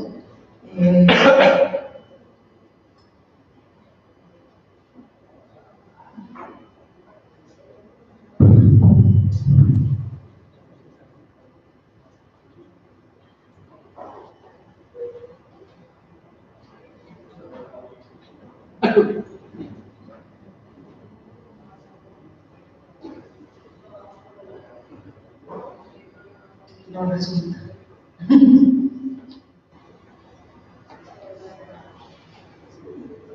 Ahí está. Este es el blog del grupo. El blog no tiene el logo del laboratorio de biología o el logo de ninguna de las organizaciones, porque quieren que sea así. Pero quiero mostrarles muy rapidito los resultados. Entonces, por ejemplo, es así como ellos quieren.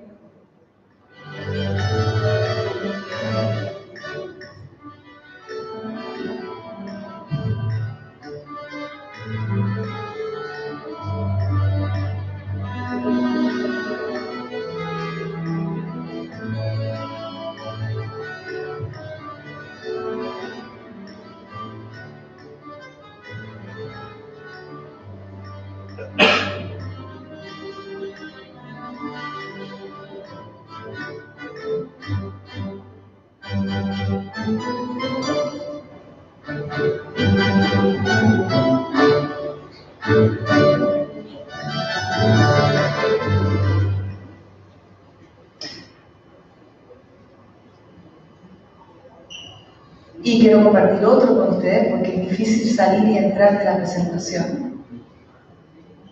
Este habla de inequidades en la manera en que se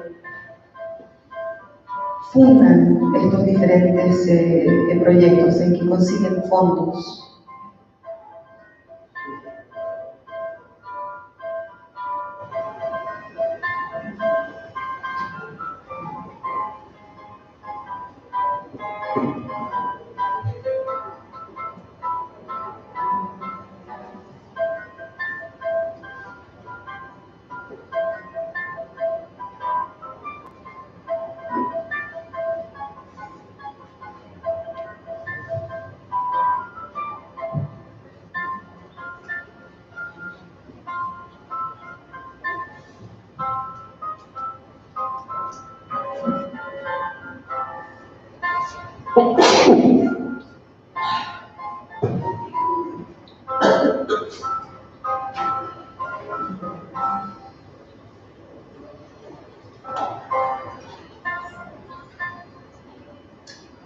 Bueno, uno también podría decir, bueno, ¿por qué usan este tipo de... a ver, aquí me creo que van a lugar.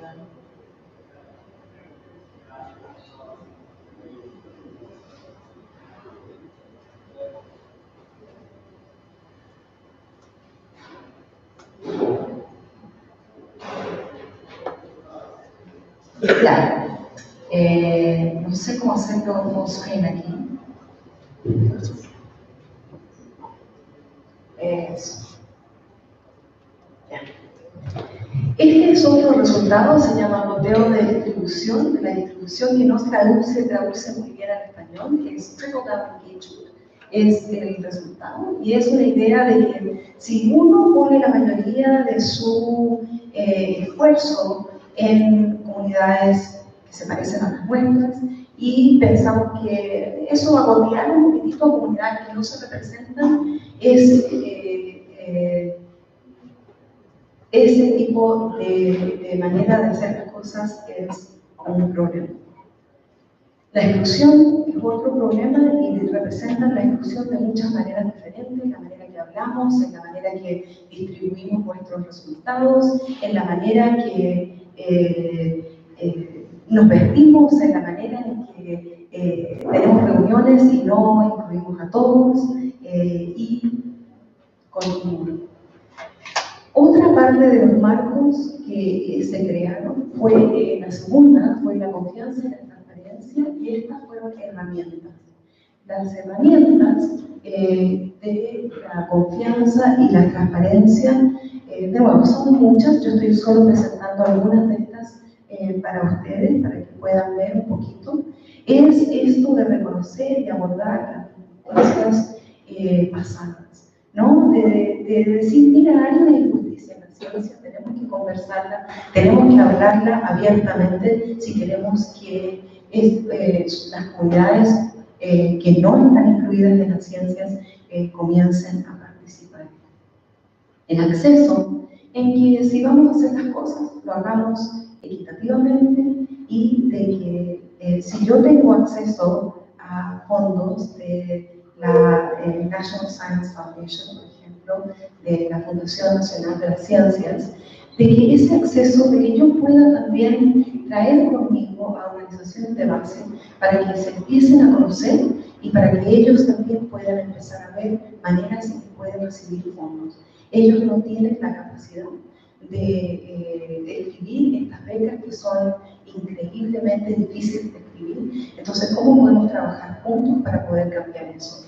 Para que los fondos puedan ir directamente a las comunidades de base en vez de a instituciones como la nuestra, para después nosotros distribuirlas a las comunidades de base.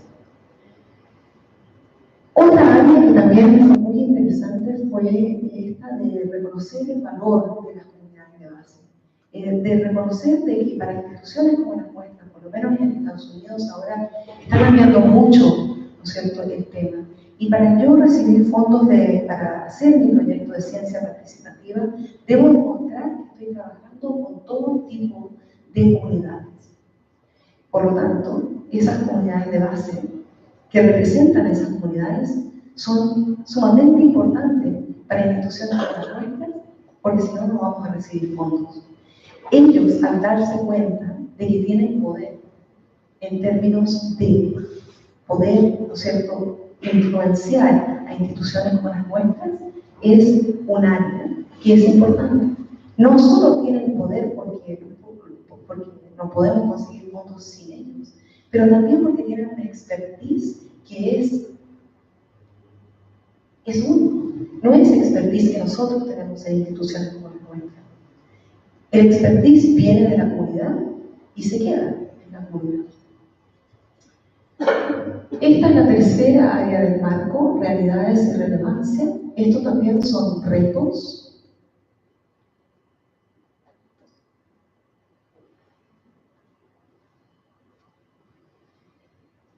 Una de las cosas que ellos descubrieron y de que no les sorprendió fue esta idea de que instituciones como las nuestras, instituciones de ciencia, siempre van a comunidades, muchas veces van a comunidades y creen que ellos saben lo que se necesita en esa comunidad.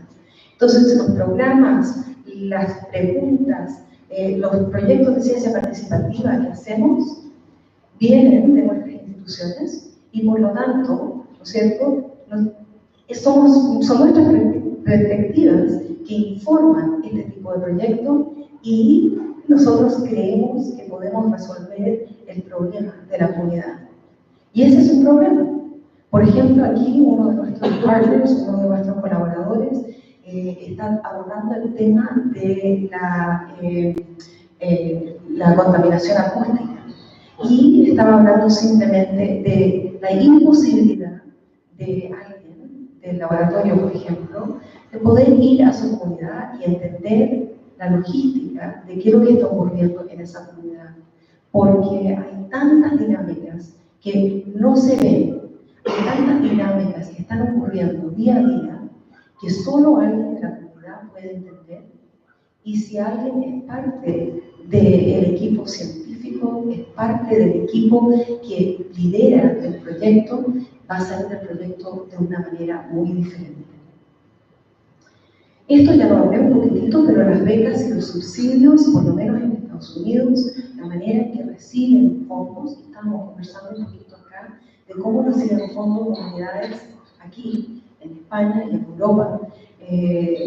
Pero en Estados Unidos es a través de instituciones como las nuestras, instituciones como universidades, ¿cierto? Instituciones que tienen mucho poder y pueden así distribuir los fondos a comunidades de base. Y eso es problemático, porque nosotros somos los que decidimos entonces quién tiene más necesidades, quién recibe y cómo recibe, y muchas veces, la mayoría de las veces, no pagamos equitativamente. El compromiso y la colaboración es una de las herramientas y la última parte del marco de investigación que ellos crearon.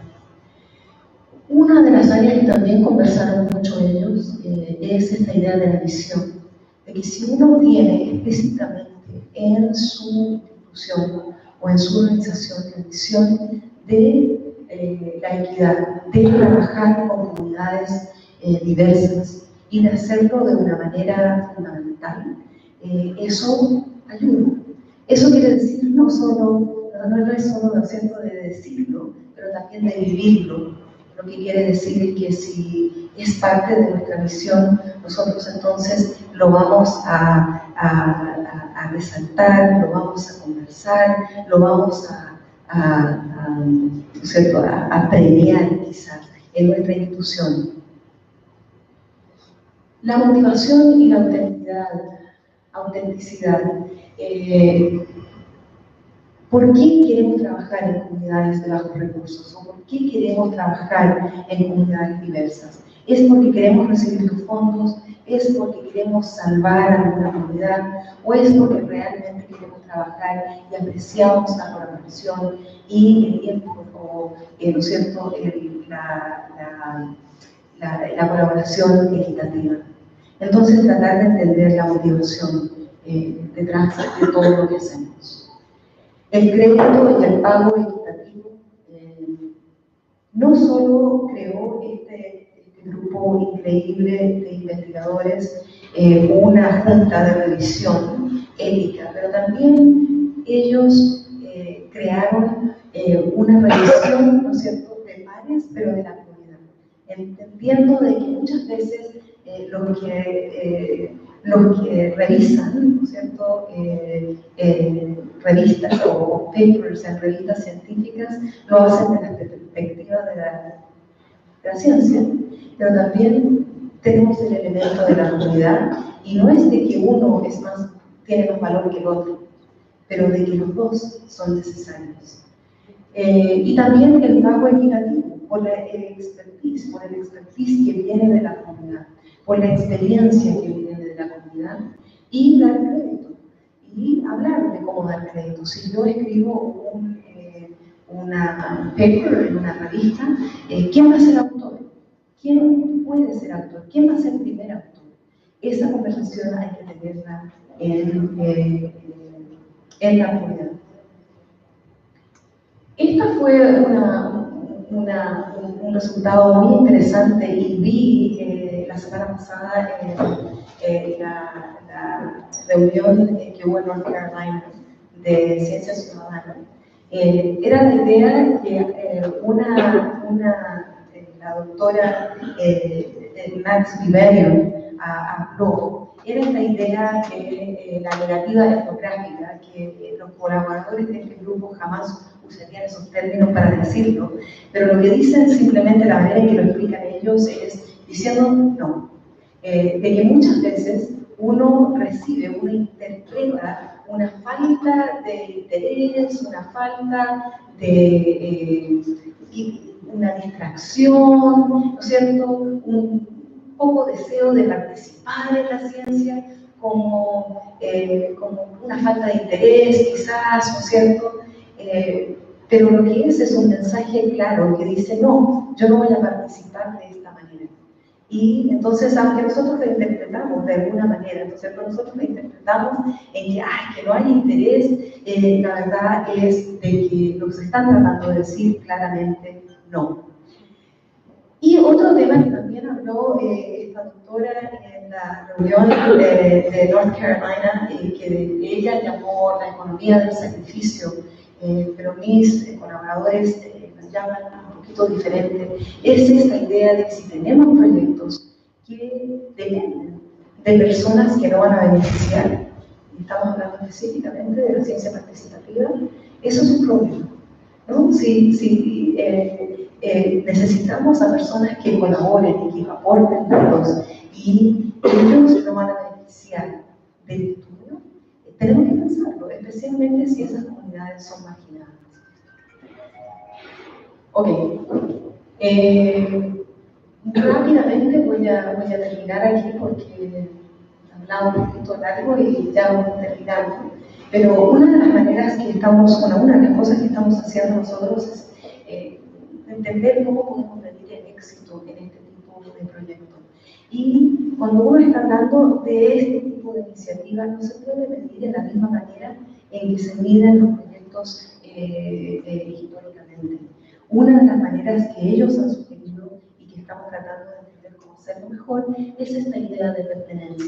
Si son ellos los que están presentando, si son ellos los que están adaptando los resultados para el trabajo en su comunidad, si son ellos los que están reclutando a otros, si son ellos los que están escribiendo artículos, los que están promoviendo, los que están creando videos, eso nos indica de que ellos han participado en la ciencia y lo han hecho de una manera que es auténtica y en que ellos ahora se sienten que son parte del mundo, que son parte de la ciencia.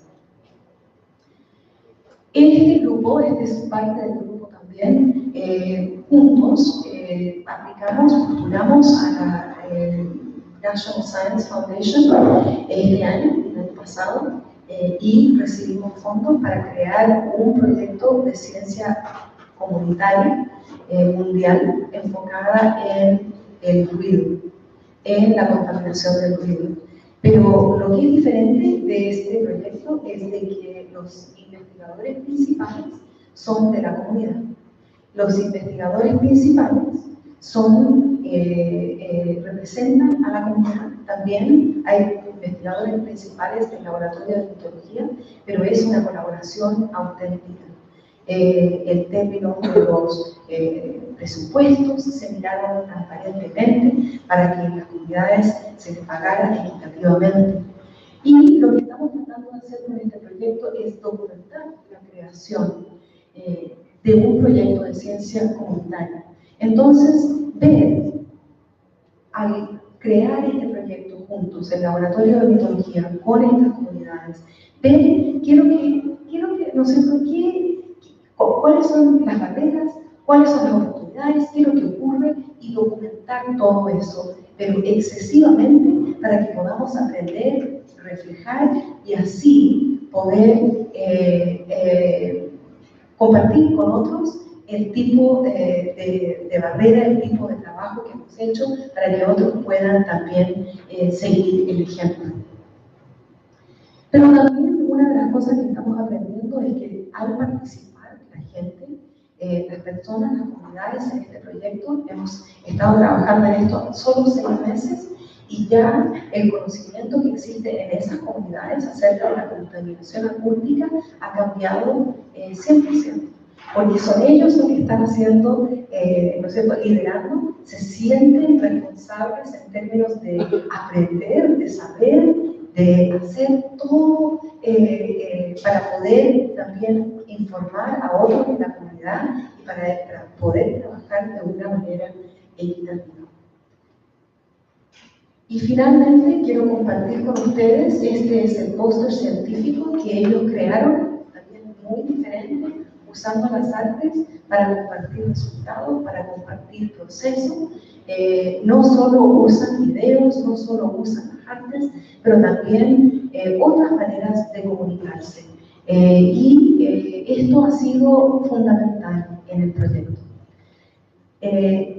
Para los que tengan interés, ellos también crearon 2 cuadernos, un cuaderno para instituciones científicas y otro cuaderno para organizaciones de base, para pensar en cómo colaborar mejor. Y en todo lo que hemos hecho, yo, como les dije de un principio, trabajo con aves, trabajo en el laboratorio de ornitología, y lo que hemos tratado de hacer es realmente tomar todos estos resultados, toda esta experiencia y aplicarla a los proyectos de ciencia participativa enfocados en las aves. Y no voy a hablar de eso hoy, pero también traje, para que lo conocieran, diferentes materiales que hemos producido o co-creado con comunidades en la Amazonía, en México, también en Puerto Rico y ahora en Costa Rica, que tienen estos mismos, ¿no es cierto?, principios. El principio de co-creación equitativa, el principio de integrar la cultura, el principio de trabajar como iguales, aunque, ¿cierto?, para poder llegar a una meta que tenga sentido para la comunidad. Bueno, ahora sí me callo. Perdón, y de nuevo, gracias por haberme invitado.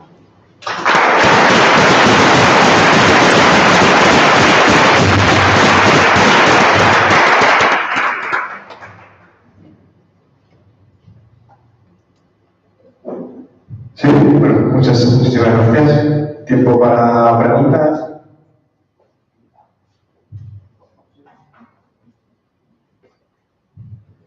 En primer lugar, felicidades por tu ponencia.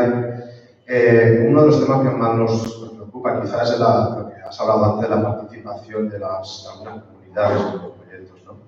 Permíteme una comparación, que es que, por ejemplo, a niños de 5 años se le habla de un tema de ciencia y ese mismo tema se le puede hablar con chicos de high school, bachillerato. Se tiene que utilizar una forma de comunicación, lenguaje diferente. Los niños entienden ese concepto científico, lo que sea, lo entienden desde el punto de vista del cuento, de las canciones, y los de bachillerato pues ya lo entienden desde el punto de vista pues, del número y demás. Me parece muy importante la adaptación, como bien has dicho, la adaptación de ese lenguaje, de ese método de comunicación dependiente de la comunidad, ¿no? Y me ha parecido también muy interesante el hecho de que pidáis colaboración a miembros de esa comunidad para que puedan comunicar lo que pretendéis, ¿no? Porque a veces utilizamos un mismo lenguaje, un mismo método de comunicación para todo el mundo y eso se puede hacer. Hay que explorar las necesidades de esas comunidades para poder hablar con ellas. O sea, el idioma es el mismo, puede ser inglés, castellano, lo que sea, pero la forma de comunicación, forma de expresión se debería adaptar. Es una cosa que a lo mejor pecamos a veces. Por eso me ha interesado mucho tu aportación en ese sentido, porque era una especie como de laguna que teníamos, por lo menos en mi caso, de poder acercar algún proyecto científico o social, lo que sea, dependiendo de la comunidad. Sobre todo, se me ocurre la comunidad gitana, ¿no? Que a veces es un poquito difícil entrar en ella, pero en cambio si tú conoces a alguien de esa comunidad y ya tienes una llave, ¿no?, para entrar por esa puerta. No es una pregunta, simplemente agradecerte esta aclaración porque me ha resultado, bueno, a mí me ha resultado bastante interesante. Sí, a mí, por ejemplo, el grupo con el que trabajo, si yo uso un término que no se entiende, a mí me lo dicen de inmediato. Y hasta cuando tenemos invitados o a gente que trabaja con nosotros, la comunidad se siente muy cómoda en decir, no, paren, porque no entendemos eso, queremos que lo expliquen de una manera en que se puede entender. Y eso muchas veces es difícil para los científicos, sí es difícil porque nos hemos acostumbrado a muchos términos que explican lo que queremos decir y esto toma un poquito más de trabajo, ¿no? Pero también entender el lenguaje de la comunidad y sentirnos cómodos con ese lenguaje.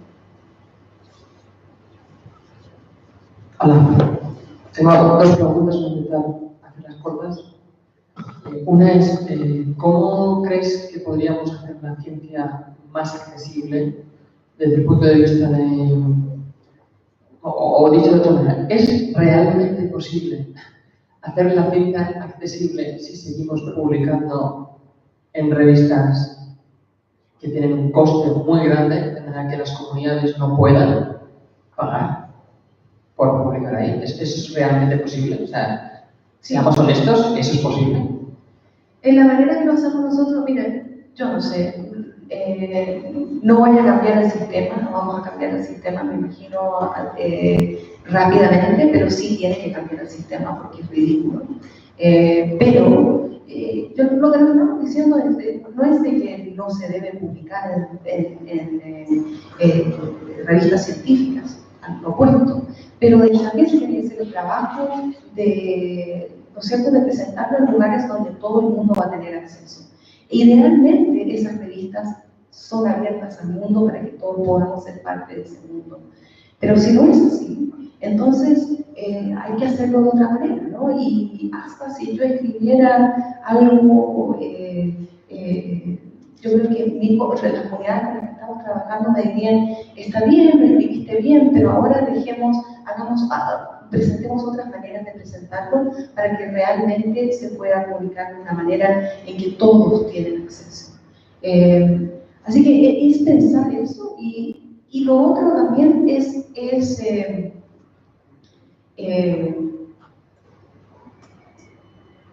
me fue. Bueno, tengo otra pregunta. En España se discute mucho el establecer mínimos, al menos, de hombres o mujeres, o quizás en Estados Unidos, yo creo que se hace mucho más, al menos para las becas de estudiantes de diferentes etnias. En España, mis colegas mujeres tienen mucho miedo a que el que se ponga ese número mínimo, se utilice para criticar su capacidad, ¿no? Que no sean suficientemente capaces. Yo he intentado con otras compañeras, pero yo solo mostrar cómo hay evidencias de que realmente ya no se evalúa de manera objetiva, incluso cuando hay objetivamente los mismos méritos. Entonces, ¿por qué esperar que si ya te están minusvalorando, reconoce que te discriminan y acepta una solución menos mala? ¿Qué dirías a estas compañeras que piensan que el poner una cuota mínima, no digo que tengas un 50%, porque a veces es ridículo, el 50% de gente, no hay muchas más doctoras que hombres y no hace falta que forcemos a que haya más hombres doctores, ¿no? Pero, ¿qué les dirías a estas compañeras que piensan que poner cuotas mínimas no mejora la situación? Yo creo que tenemos que hablar abiertamente de las injusticias, ¿no? Y de los sistemas que favorecen a los hombres. Eso ocurre. Lo que pasa es que no lo hablamos. Entonces, se puede estar todo a escondidas, podemos simplemente seguir trabajando y haciendo las cosas de una manera en que nos sentimos cómodos, porque no lo hablamos abiertamente. Si no lo vamos a hablar abiertamente, entonces sí, va a haber un público que va a decir, pero ¿por qué están favoreciendo a las mujeres con esa cuota, ¿no? Entonces, para mí es la idea de la transparencia, de realmente hablar y abrir estos sistemas que la verdad es que favorecen a algunos y no favorecen a otros. Y eso es verdad en todos los países, no solo en Estados Unidos. Estados Unidos sí tiene problemas grandes, pero Chile lo tiene también, ¿no? En Argentina también lo tenemos todos y se manifiesta de una manera quizás diferente, pero el sistema favorece a unos más que a otros y también desfavorece a, ¿no es cierto?, a muchos. Las barreras que los desfavorecidos tienen que alcanzar son mucho más altas. Entonces, si nos enfocamos en eso, en vez de en una solución rápida que todos ahora van a culpar a las mujeres por eso, para mí es más importante el enfoque en lo que no está funcionando. No sé si eso contestó o no. Sí. Muchas gracias por la charla. Me ha hecho reflexionar en un aspecto que te quería preguntar en concreto. Hay un proyecto europeo ahora que, bueno, recién empezó más o menos, que va sobre nuevas aproximaciones a un nuevo marco ético y legal para la gestión de datos digitales. En este proyecto se pretende o se está generando una red donde intentan que todos los stakeholders estén representados. Yo que estoy, digamos, participando en el proyecto me doy cuenta que todas estas comunidades a día de hoy no están dentro de esta red. Mi pregunta es, ¿qué recomendación nos harías como advisor de cómo podemos integrar a todos este tipo de comunidades con tu experiencia? ¿Cómo nos podemos aproximar a estas comunidades para que entren dentro, digamos, de este juego de definir las nuevas reglas, al menos legales, para el futuro, las recomendaciones para la gestión de datos digitales y el marco legal que probablemente a ellos les puede afectar de una manera muy diferente a cómo nos puede afectar a otras comunidades que estamos más o menos en situación mucho más cómoda? Bueno, no sé si entiendo totalmente lo que están tratando de hacer y cómo lo están tratando de hacer, pero para mí, número uno es, ¿no es cierto? Este es un trabajo que uno tiene que hacer a largo plazo y también no es un trabajo que depende, ¿no es cierto?, que uno puede dejar cuando se da el dinero y abordar cuando tiene el dinero. Para mí, la inclusión en esos paneles debe estar ahí y el pago debe estar ahí. Porque quizás, ¿no es cierto?, yo trabajo en una universidad que a mí me paga equitativamente, más o menos, y si yo quiero ser parte de un panel, feliz, ¿no es cierto?, no tengo ningún problema. Pero si yo le pido a uno de mis colaboradores que trabaja, por ejemplo, tiene una granja, él si quiere ser parte de ese panel tiene que dejar de trabajar y para ser parte de ese panel, ¿no? Y ese trabajo, ¿qué le pasa a ese trabajo? Alguien lo tiene que hacer, ¿no? Entonces, él no tiene la misma situación que tengo yo. Y ninguno de mis colaboradores podría llegar y ser parte de un panel y, ¿no es cierto?, decir eso es parte de mi trabajo. Entonces, tenemos que entender cómo esa dinámica primero para abrir oportunidades, entendiendo que la vida, que las realidades de las personas que quizás queremos incluir en ese tipo de panel van a ser muy diferentes a las vidas de nosotros. Entonces, el pago equitativo, si nosotros tenemos un panel que no refleja la comunidad, tenemos un problema y tenemos que empezar de nuevo. Y también, ¿no es cierto?, uno de los resultados que no puse ahí, pero que es muy fuerte en términos del trabajo que hicieron mis colaboradores, es algo que dicen face track. Quiere decir, si nosotros queremos ser parte o queremos ser inclusivos, tenemos que nosotros también pasar tiempo en esas comunidades. No es solo de que ellos vengan a nuestro mundo, pero de que nosotros también vayamos al mundo de ellos y entendamos cómo funcionan las cosas y hablemos de los niños, hablemos de la familia, seamos un poco más humanos quizás. No sé si eso ayuda. Un par de preguntas últimas. Sí, ya me imaginaba, es que no tenemos tiempo. Muchísimas gracias, ha sido un placer enorme. Y, a ver, muchas preguntas se me antojan, pero una que me ha quedado como muy grabada, el tema del posible sesgo de participación a la hora de el momento en el que se recogen los datos por parte de la ciudadanía. Es decir, bueno, hay muchos momentos en los que tiene que participar la ciudadanía, pero cuando es recogiendo datos, pues porque tienen que opinar sobre su barrio, sobre... claro, puede haber un sesgo de selección, como decías antes, de que hay personas que no quieren participar o no saben participar o tienen alguna barrera tecnológica o es difícil acceder.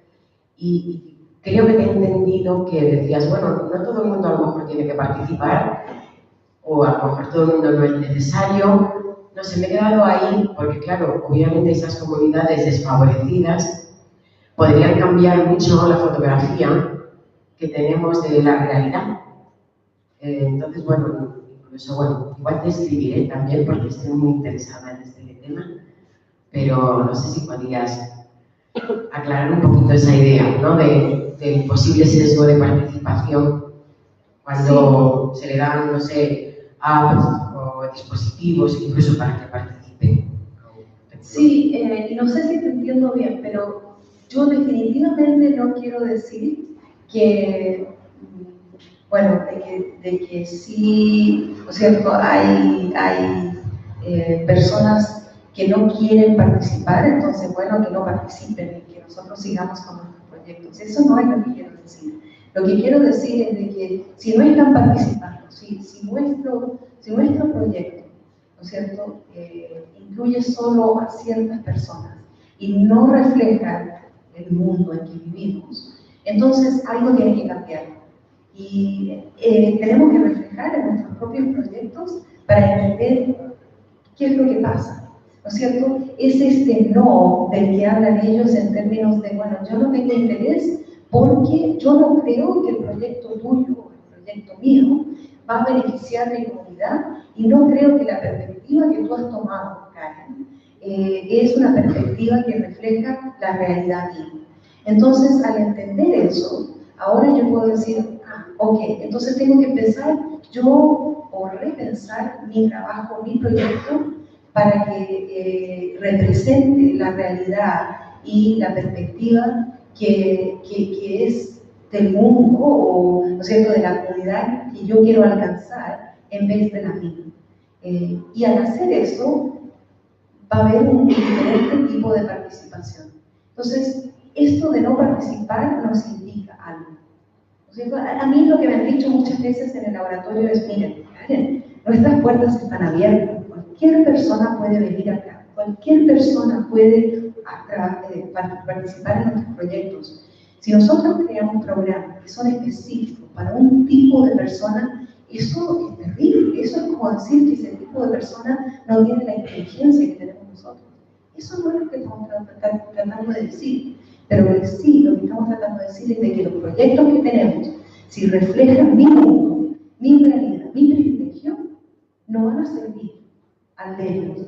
Entonces, aunque estén abiertas las puertas, ellos no van a entrar. No sé si eso tiene sentido o no. Pero sí, conversaré más seguramente por la vía que pueda contigo, porque me interesan mucho esos canales de cómo llegamos, ¿no? Cómo llegamos a esas personas que no van a venir. Sí, precisamente hay que ir con otras estrategias, ¿no? Hay que ir, hay que conversar, hay que crear relaciones, hay que hablar con y colaborar equitativamente con organizaciones de base que representan esas comunidades y donde hay una confianza con esas comunidades, hay que trabajar. O sea, y alguien me dice, pero eso es mucho trabajo, no quiero, es demasiado. Pero la verdad es que es mucho más trabajo no hacerlo y después decir, mira, mi proyecto representa solo una perspectiva.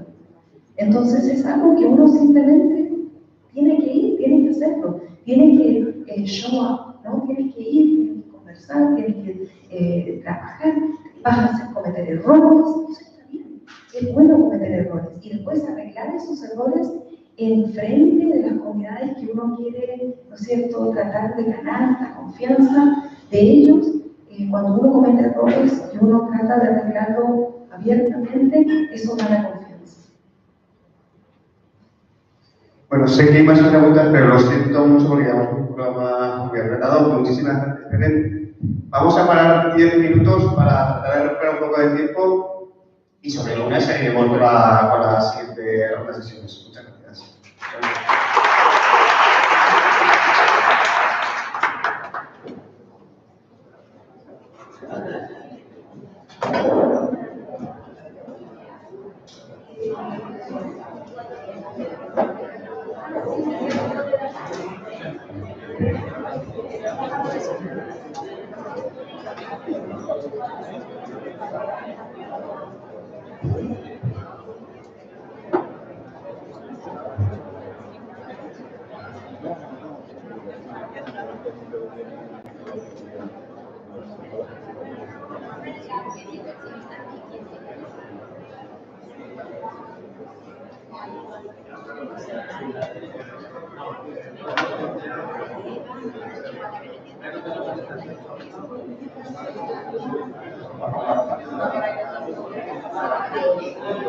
Bueno,